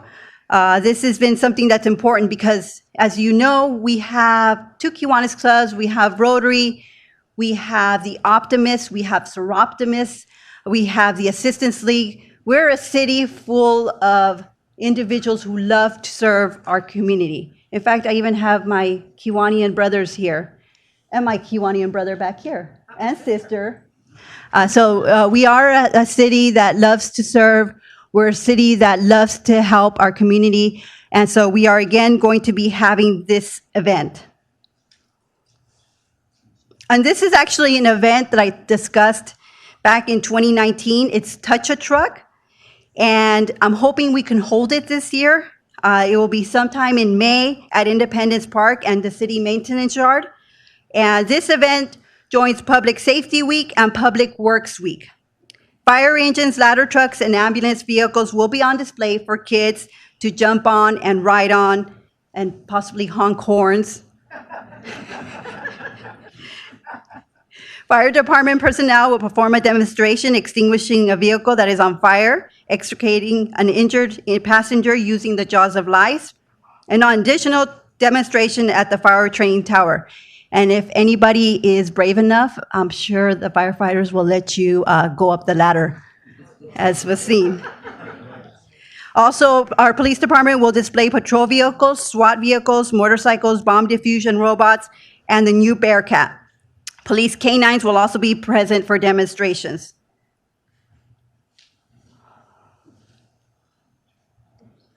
We also have family, friends, game night. So every year we always have concerts in the park, but we've never had a game night. Now we have an opportunity to play Jenga, we can play Connect 4, and various other games, those huge games that you always see. So this will be a lot of fun for everybody because you can go to the park, enjoy some music, and just enjoy some good quality time with the family. And this is another program that was near and dear to my heart. In 2019, we held our inaugural Girls on Fire summer camp, where we had over 100 girls participate. It was open to middle school and high schools residents who lived here in our city. And the camp was geared to helping girls deal with those unique challenges that they deal with growing up as young ladies. Topics included self-defense, which I know some of our officers participated in, cyberbullying, internet crimes, maintaining a healthy lifestyle, self-esteem, suicide prevention, human trafficking, and also healthy relationships. So next year, we're hoping to have this program again. It will be in the summer. It will again be open to our middle school and high school girls, and we will hopefully have our supervisor in attendance so that she can talk to our young ladies, and maybe our police chief can also be in attendance. So that way we can encourage and we can motivate our youth and our young ladies to do better, to dream big, and to potentially be the next supervisor, the next police chief, the next mayor, president. Whatever they want to do, they can at least see it, and that way one day they can be it.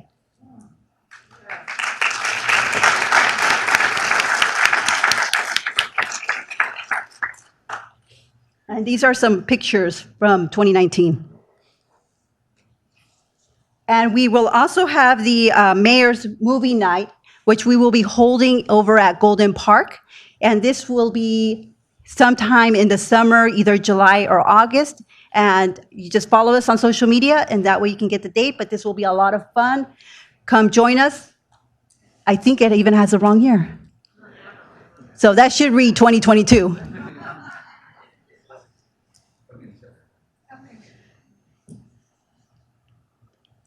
Also, parks. Parks are important to the quality of life for our residents, for our kids, so that they can enjoy going to the playground, exercising. With Measure S, we were able to do a lot. We were able to improve our parks. We were able to improve our fire stations. We were able to hire 10 new police officers, street repavement. So we did a lot, but there's more to do. And so thanks to some grant funding, we'll now be able to repurpose and replace the playground equipment over at Crawford Parks and Temple Parks. They're in need of repair, and we look forward to the new playground equipment. We will have a groundbreaking early of summer 2022.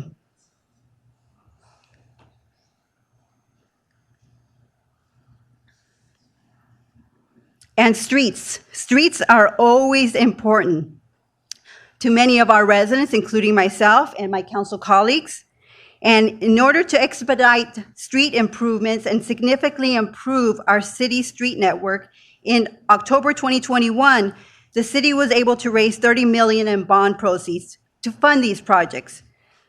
So with these proceeds, we are planning on repairing 264,000 linear feet of city streets, which equates to 30 miles within the next 3 years.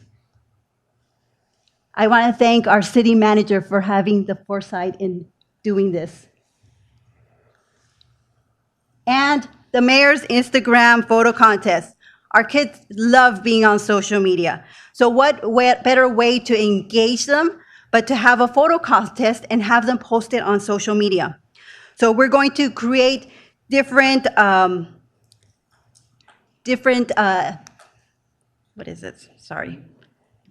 themes. We're going to create different themes, and every quarter we're going to have our kids show something on social media, either a picture, they can be creative, maybe a video. So show their creativity, and the winner will be selected. They will come to City Hall, and they will receive a certificate of recognition. So again, it's to encourage our youth to be involved and engaged.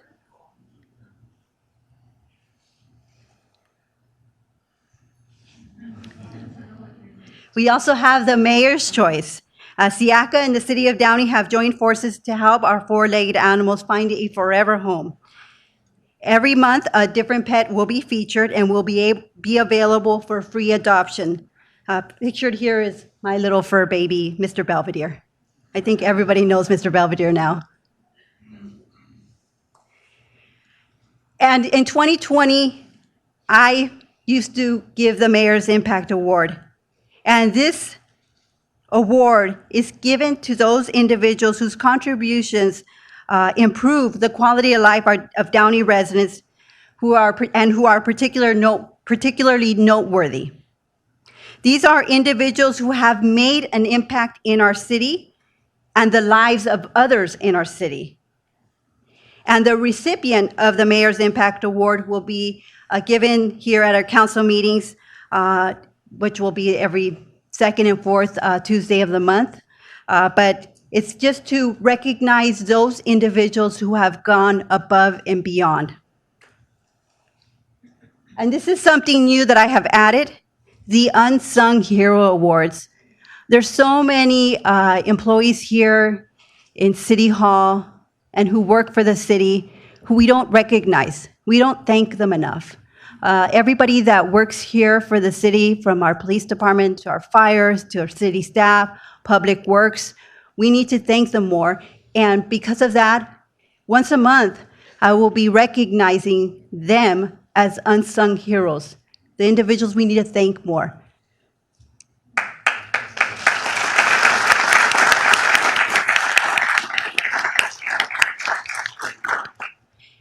And in 2020, we introduced the Mayor's monthly videos. In 2020, we had no gatherings. We had no way of getting information out to you, our residents. And because of that, we started doing Mayor's videos. It was vital to get that information out there, and we realized that this was a huge success. So because of that, we will continue doing the Mayor's monthly videos in 2022. I want to thank our former Mayor, Claudia Frometa, for also doing the Mayor's monthly videos. And I have to say, don't be surprised if you see Mr. Belvedere in some of those videos. I think he secretly likes to dress up.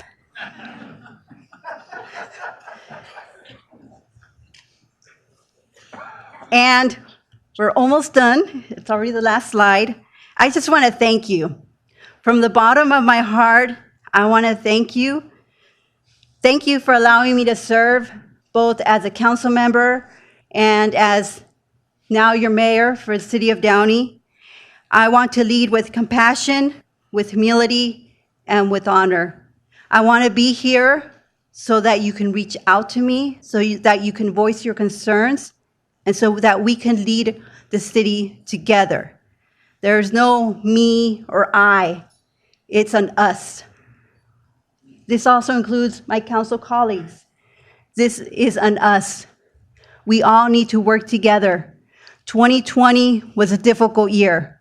2021 was still difficult.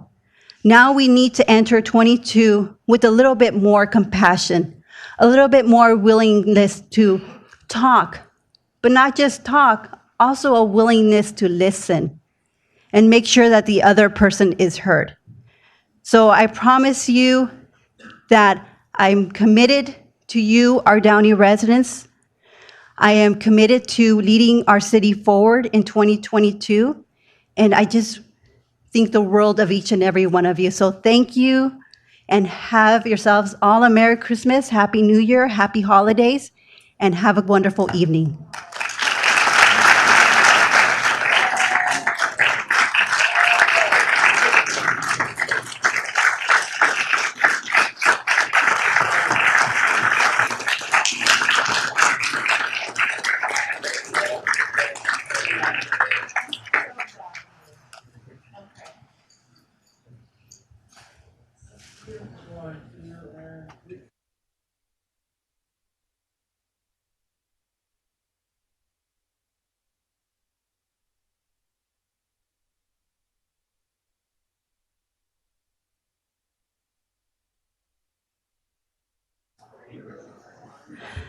Let's go ahead and take a recess.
Testing.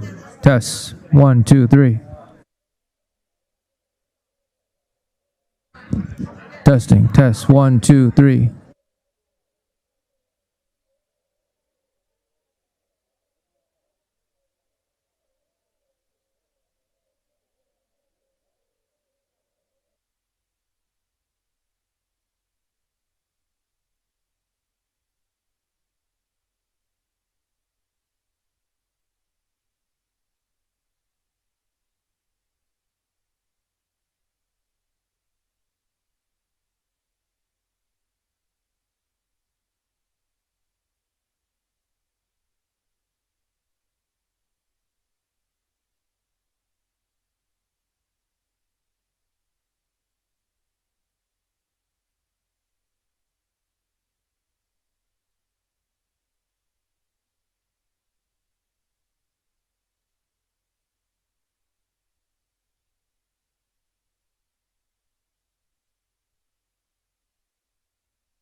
Testing 1 2.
Okay, so speaking away. Sit down, right? Sit.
Order in court.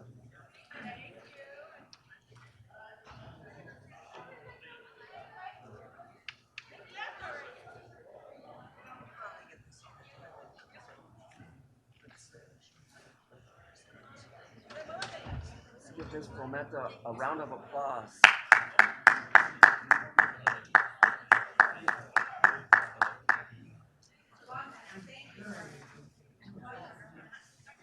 Uh-oh.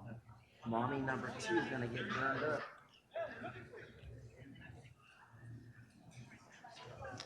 Recess. We're in a recess.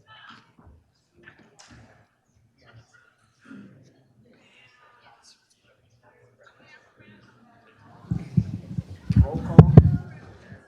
Time. Time is 9:20, and we are going to reconvene our city council meeting.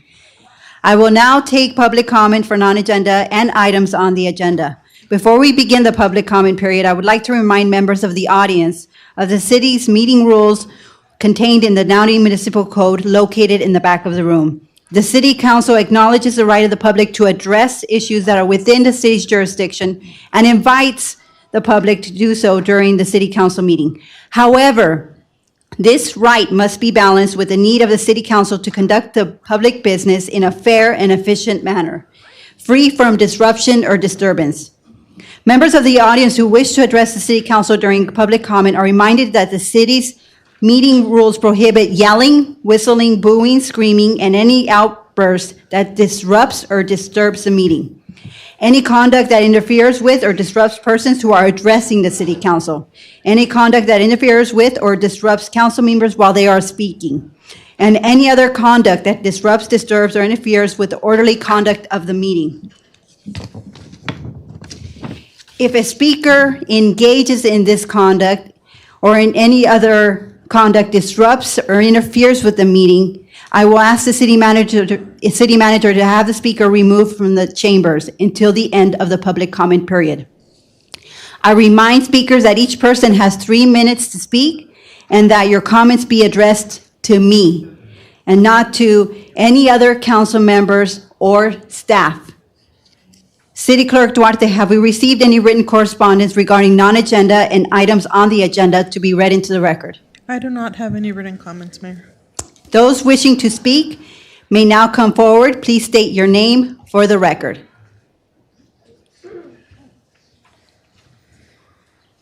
Madam Mayor, are you going to clean the mic, please? Has it been? COVID.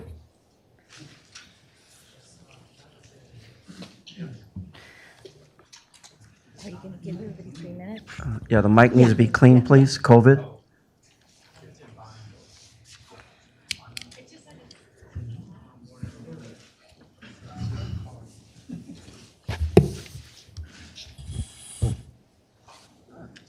Thank you, Miss Yolanda.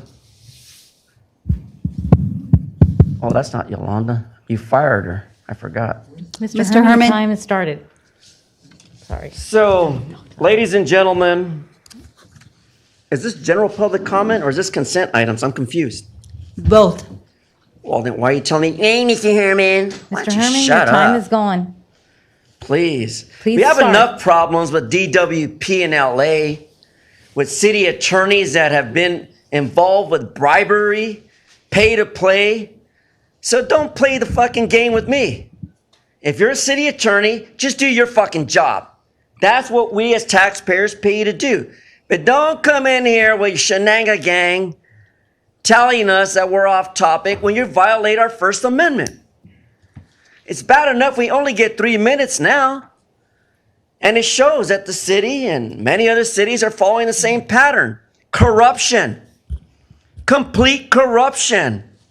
But I'm going to read into the record the audit of practice of accurate assessment of what's wrong and has been undermined. Not that, Paul Pardarius, Paradis, bribery schemes and kickbacks is not a problem, but here it goes. Dear Herman, I know you are an intelligent man, and though I agree with the many things you say, minus the vulgar language, I just wanted to thank you for showing some respect at times and for looking presentable. Well, thank you. Something mentionable.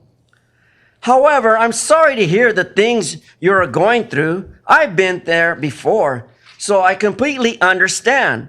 Well, fuck. I wish Janice Hahn understood that when she sat here for the presentation. I wish Bob Archuleta really fucking cared about veterans, but none of them fucking care. None of you. Because if you cared, you'd be taking this letter that I'm going to turn into the record as a point of my conversation. The dilemma. Now that we know that Mr. Leva's intention of leaving is another issue, we want to know why. Tonight, I want to know why you're leaving, Gilbert A. Levas, because you haven't finished your job with my sidewalks and streets. You have not used the money that you saved according to the new mayor and her so-called presentation. And we want to know why. So before you step out, city manager, if you're involved in any conspiracy with the city attorney to defund us, rob us, and commit crimes of false statements, we want to know. The undermining of local government and criminals on corruption and this pandemic is all about the money, all about the Benjamins. Thank you, Mr. Herman. Mr. Herman, take a seat. I'm trying to get there. Can you help me, please?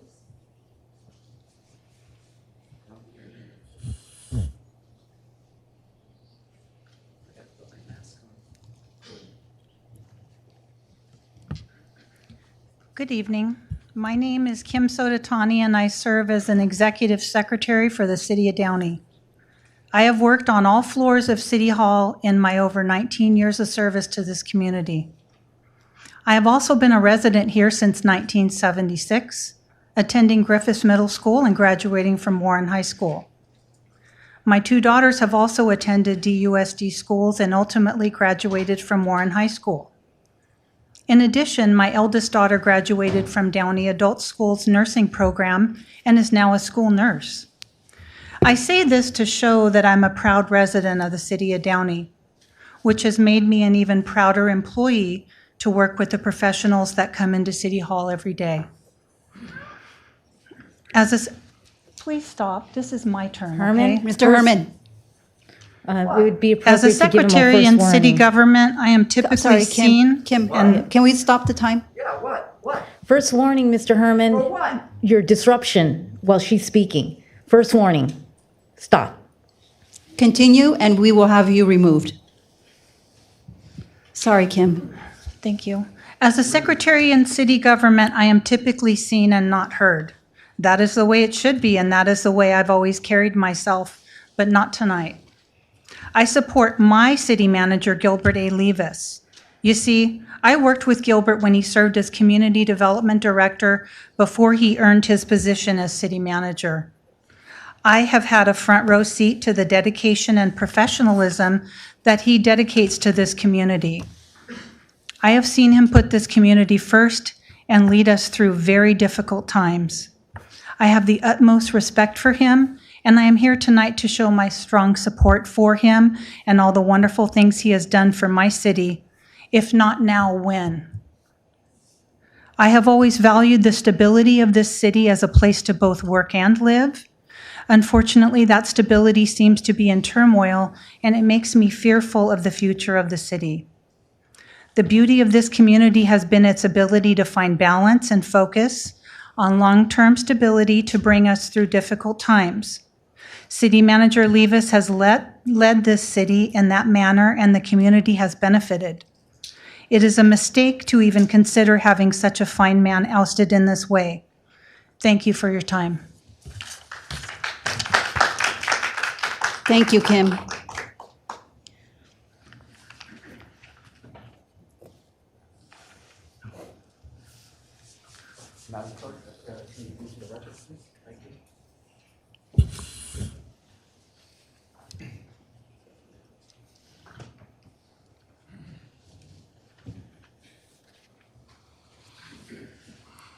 You may step forward.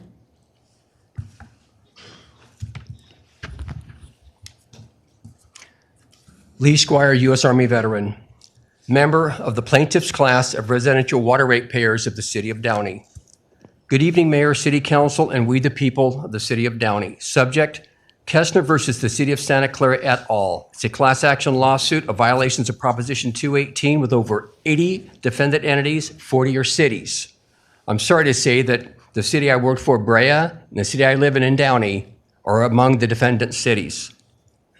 First, I want to God bless the City of Downey police officers and their families, for we veterans are praying for you because we know what your children are going through, and our heart goes out. Second, is a complaint to be filed with the LADA's office, Brown Act compliance, for leaks from closed session related to the city manager. Nobody, no city employee deserves this. I know because I am a former city employee. Third, on or about March of 2020, about 40 cities were sued over the city's own use of water called Kestner versus City of Santa Clara. The lawsuit served on Downey is a public record upon its receipt of this city. The subject matter should have been on an agenda, even as an information to inform we the people. This lawsuit served on behalf of 100% of the residential and business water rate payers.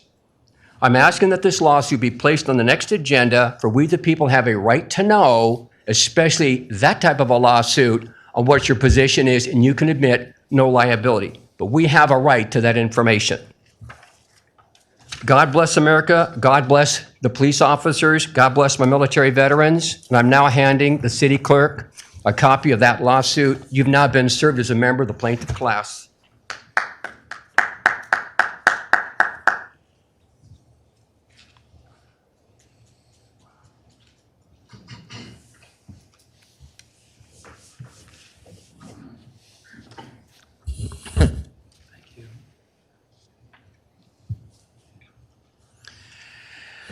Madam Mayor, members of the City Council, Mr. Levis and staff, good evening.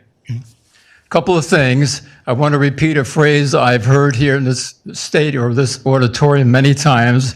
I will keep my remarks brief. Secondly, I want to thank ex-mayor Frometta, for her leadership, what she's done in the past year, her and her family. Thank you very much. Third thing, I want to thank the city for the food that I've eaten tonight, and I didn't get charged for it, so thank you very much. The last item is very important to me, and according to published reports, apparently some of the council members have possibly chosen to look for the ouster of our city manager.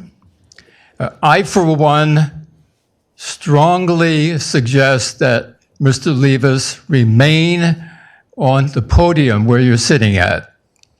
Listening to the various speakers tonight, the members of the council from other cities, I hear the term stability, the wonderful recognition of the city of Downey. So I'm not privy to everything that happens up there amongst all of you.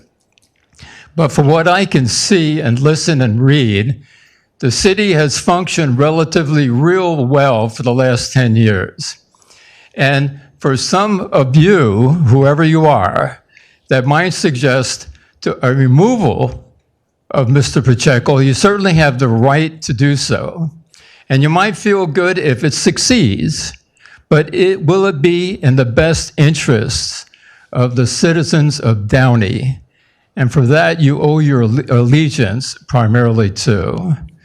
So in conclusion, I strongly recommend the retention of Mr. Levis.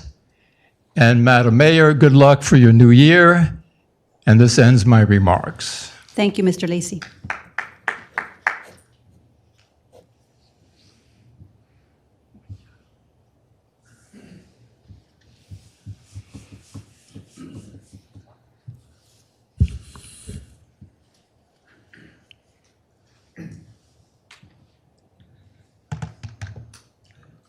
Good evening.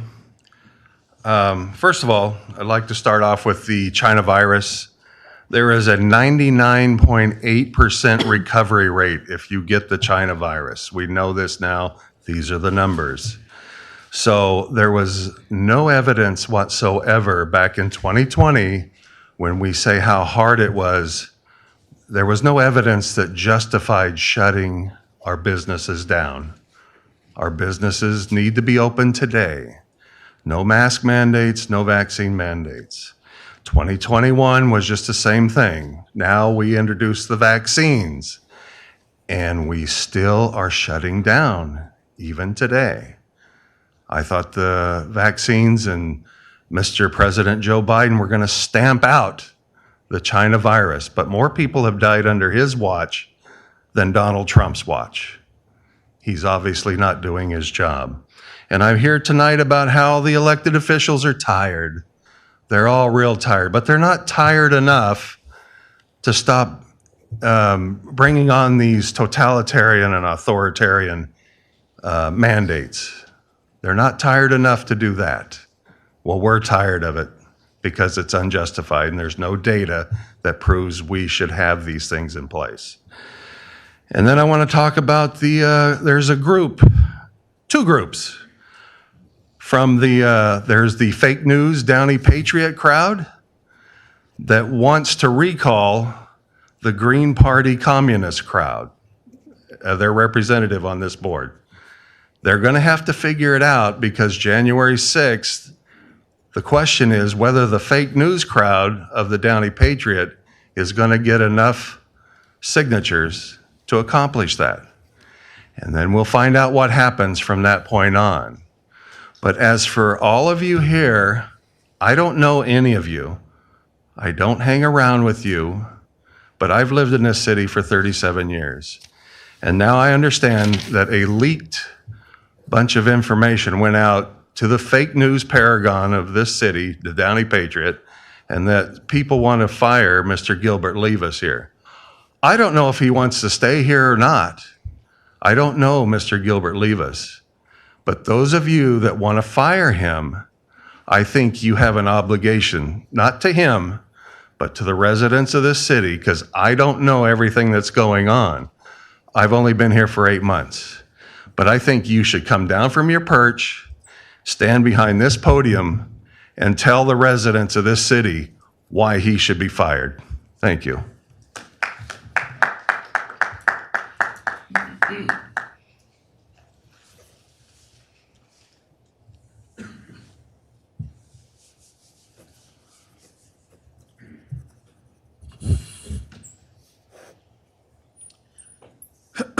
Good evening, Madam Mayor and Mayor Pro Tem and City Council. You know, it's been, this is probably the most time I've stood at this mic in the past 10 years, but I kind of want to speak a little bit about the idea of what the previous gentleman mentioned. When I was first elected in 2016, I had no idea what I was getting myself into. There's no college preparation for elected official for local city government. There's no training course. It's strictly OJT. And when I was elected by 44% of the vote in District 3. And I truly, truly enjoyed the idea of being the chosen person by our people. But first thing I did was I called the city manager, Gil Levis. The next day, on November 9th, I called him and I said, Gilbert, I've been elected, so I need to come down and sit with you. As a CEO, I know how to run a multi-million-dollar corporation. As a landlord, I know how to manage multiple properties. But as an elected official, I have no idea. So I need to come for you to teach me about this job. He said, Rick, you know, you haven't even been sworn in yet. Why don't you wait till you get sworn in? But I was so anxious to do a good job. And I knew as the City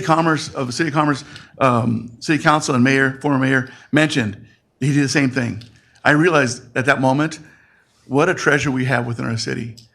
You know, I started things like the Clergy Council, Downey Care Collaborative, Pets for Troops, our Veterans Committee, our Homeless Outreach Program for rapid rehousing, our Business Watch, our Coyotes Out of Downey program, our Police Chaplain program to expand it. And now recently, as you guys all signed, the CMVR MOU for our Downey veterans here at the library. Every step of those issues have gone from 2016 to present date. Gilbert was there at my side. And I say this because we are at a crisis moment. Those of you elected officials, I would ask you to really, really listen to the people that you represent. Because just as the previous gentleman mentioned, the idea was leaked or whatever, but if you're on social media, it's everywhere. 114,000 people know everything now. And the idea is that they're wondering what happened. How do we go from a pure, stable, financial, fiscal responsibility type city to be this what's going on type of city? And so I would ask you, especially those of you who've been on council for a long time, I've served with some of you, I've not served with some of you, but I will tell you that this, just the conversation has caused a financial instability that's heavily impacted our city. Business people don't want to come to a city that's questionable. Business people don't want to buy real estate in a city that's questionable. Police don't want to, young kids want to become cops or firemen at a city that's questionable. They need strong leadership. So I'm asking you, as a former elected official myself, I'm asking you, please reconsider or consider the idea of maintaining Gilbert Levis as our city manager for as long as possible. Thank you. Thank you for your time. Thank you very much. We miss you.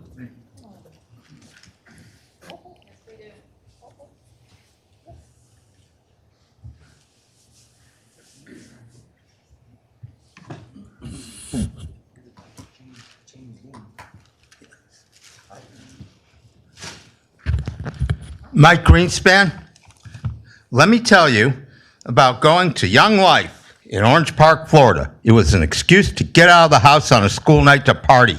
We would meet at the Pizza Hut before deciding with whom we would get together. Then we would buy a bottle of Boone's Farm wine, a teenager wine. The don't ask, don't tell policy works well when buying alcohol underage. If you could reach the pedals of a car, you could drive through the drive-through lane to buy your alcohol at Village Liquors in Orange Park, Florida. Then we would drive to the banks of the St. Johns River to smoke pot and drink wine. I really enjoyed going to Young Life on a Tuesday night in Orange Park, Florida as a teenager. I thought of it all when I realized that Mitch Englander used the front of attending the Association of Independent Cities board meeting. He played hooky with Sean Ashton's group to go to Las Vegas, a different independent city in Nevada. He picked up bribe money from developers. They also gave him an escort, or an escort masseuse, as a federal prosecuting attorney called it. After the federal criminal court hearing, he met with his wife to catch an Uber-type ride.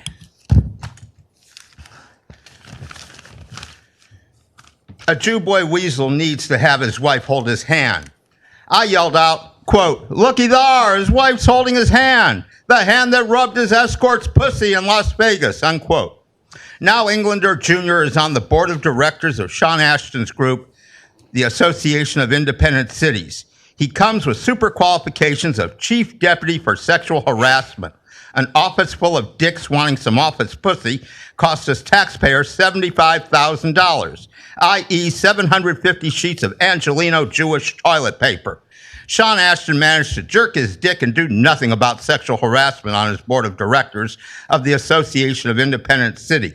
They put on a jerk your dick, dog, and pony show conference with the topics of sexual harassment and ethics. Ring the bell of LA's 12th Council District. Well, there's another thing I want to mention. Last week, your sellout preacher looked the other way. Oh, yes, I live in North Hollywood, but I'm not running for office in Downey. Do I look like a Bob Archuleta? Hey, his signs were up in Burbank when he ran for Board of Supervisors. That's the 5th District. It doesn't come anywhere near down to Downey. In fact, we have a member of the board he could have run against. He could have run against Janice Hahn if he really wanted to. But that's the 4th District. Who am I talking about? For the home audience first, Hahn. Yes, he could have, if he had the balls, instead of being a pussy, he could have run against Cunt Hahn. Real tough Marine.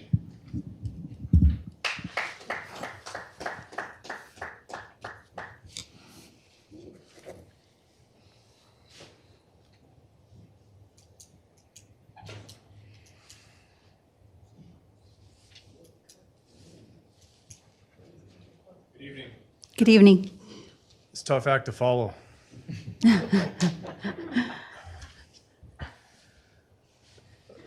Good evening, Madam Mayor. Congratulations once again. Thank you. Congratulations, Claudia.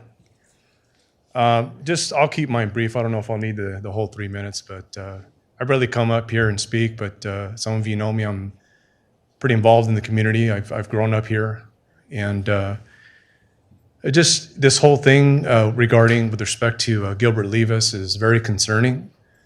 It makes no sense. Okay, I grew up here in Downey. It makes no sense whatsoever. And I don't really know him personally, but as a Downey resident, I can tell you that from the outside looking in, if you look at the job he's done for our city, it's commendable.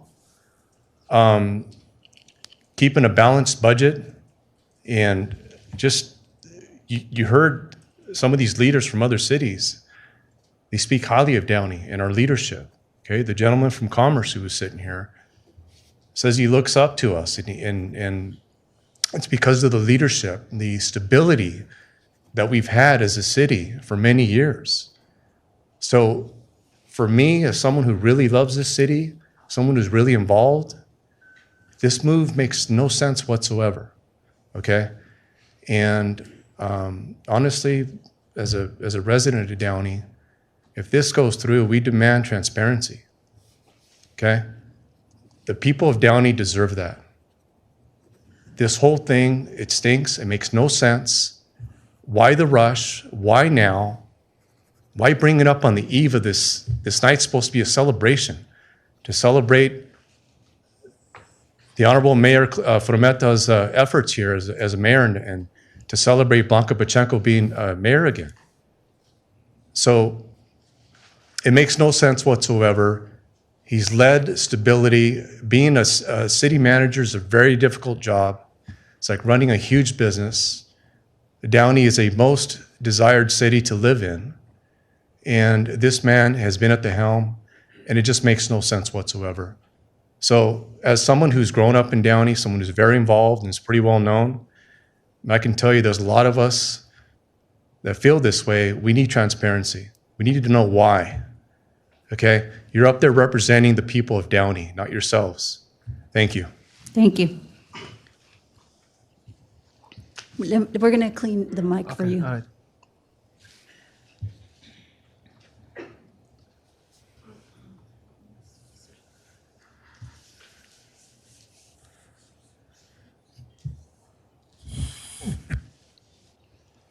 Good evening. Good evening. Yeah, I want to speak. I must say, this is one thing I want to say about the former CEO, Mr. Cabell, for the TCSF, that he's not the only one to blame. The whole institution is really bad, and also the court system, the children's court at Monterey Park. The presiding judge and the commission could step into a public forum and address themselves and answer questions from the community. See, today, TCSF, it pervades propaganda, just like the Chinese government. The Chinese government today claims that it is a democracy, but a different kind of democracy. That's like propaganda. So if any of you, as members of the government, you speak to them, or maybe they come and speak to you, they will tell you that, no, we're doing everything we're doing it for the children, we're doing it for the community. I've dealt with them for 10 years, and it's all a lie, okay? Thank you. Thank you. Really? This is not disrupting the meeting? Unbelievable. Unbelievable.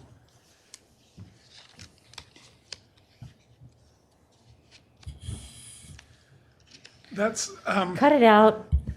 Cut it out. First of all, my condolences to all the council members. For you guys to have to put up with this craziness of silliness and people recording it and coming up here to spread light, I couldn't take this anymore. I used to love coming in to this place of decency, of goodness, of people trying to do good things, and then you have idiots that come here and do, and how ignorant are you if you can't even talk without using cuss words? You know, I mean, it's amazing to me. You got a couple of them, you got 5 or 6 gadflies. We used to only have one gadfly that would come up here and make fun of us on there. Folks, I'm here because I helped hire Gilbert Levis.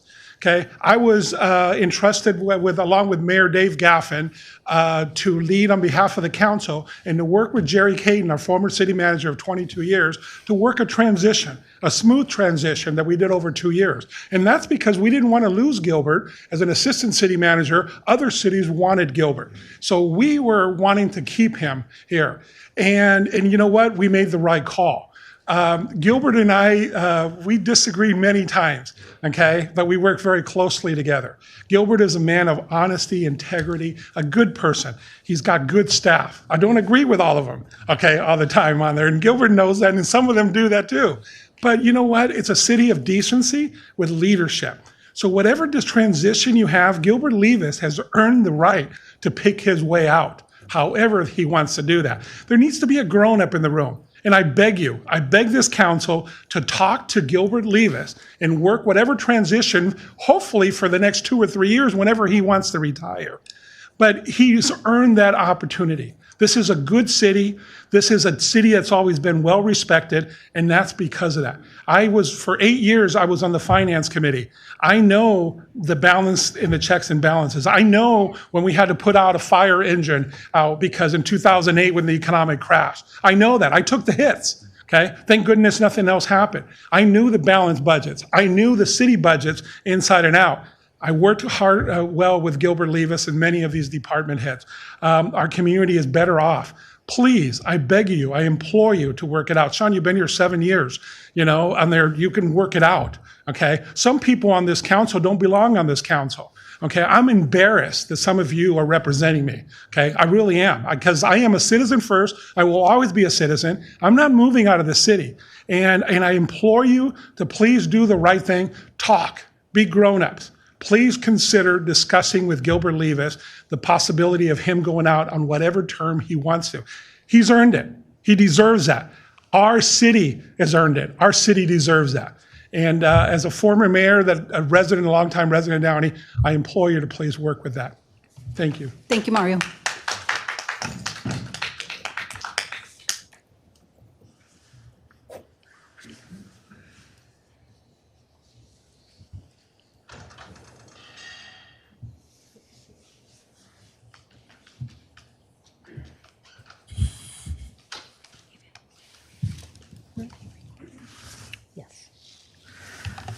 Okay, so,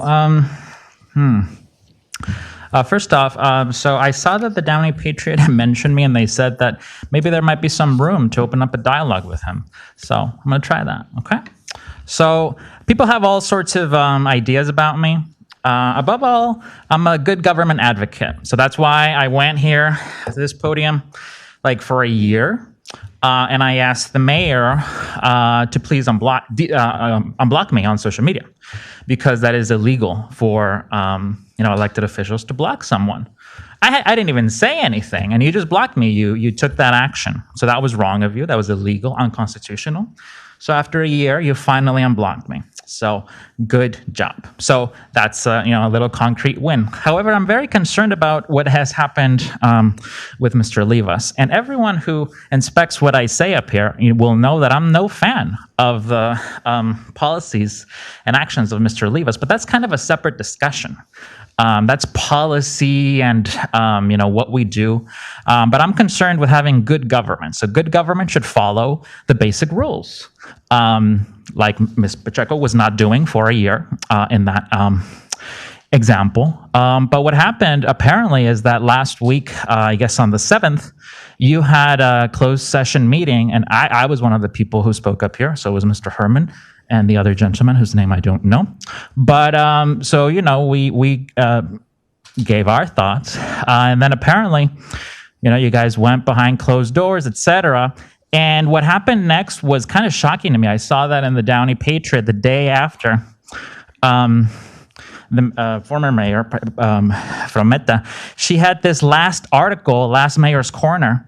And obviously, it's her last thing that she's going to write as the mayor. And if she doesn't get a second term for that. So why is she talking about Livas? It's like, oh, Livas, so great. So, okay, that's what she wrote. It was just like jarring. Like, why are you focusing on Livas? So then, of course, the news leaked out on Twitter by the Downey Patriot editor saying that essentially you guys were getting rid of him. So those set of facts are troubling from a good government perspective. Regardless of what you think of my whatever political views, supposedly you follow the law, specifically the Brown Act that governs how this meeting is run. So it's very concerning that information was leaked out. So that I'm glad that Mr. Lee Squire has requested an investigation into that, because Mr. Lee Squire is a veteran, and he doesn't just honor the flag; he honors the Constitution, which you guys up there don't do. So that's why, City Clerk, I would like a copy of the document that Mr. Squire submitted, because we need good government in here. It's very clear that we don't have people following the rules up there, but we have to have that. Thanks. Thank you. Seeing no other speakers, I'm going to close public comment. Do I have a motion? Make a motion. Second. So ordered by the mayor. Now is the time for consent calendar items. Are there any council members that would like to remove or abstain an item? Seeing none, is there a motion and a second? I'll make a motion. Second? Please vote.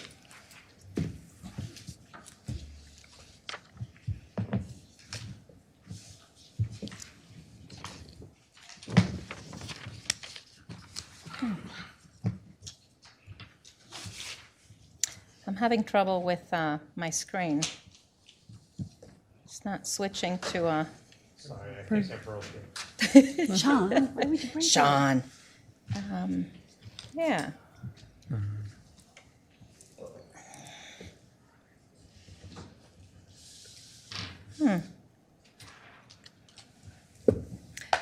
Mine is a yes vote. Yes, Yeah, Councilman? don't worry about it. Thank you. That is a yes? That is a yes. Thank you. The consent calendar is approved unanimously. Thank you. City Manager Livas, do you have any comments? Madam Mayor, I do not have any comments this evening. Thank you. Thank you. I am now going to adjourn the City Council meeting in memory of Carmen Salinas, Mexican actress, Vicente Fernandez, Mexican singer known as the King of Rancheras, and all lives lost due to COVID-19.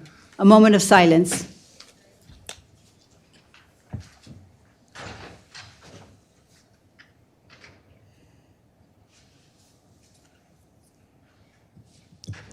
Meeting adjourned.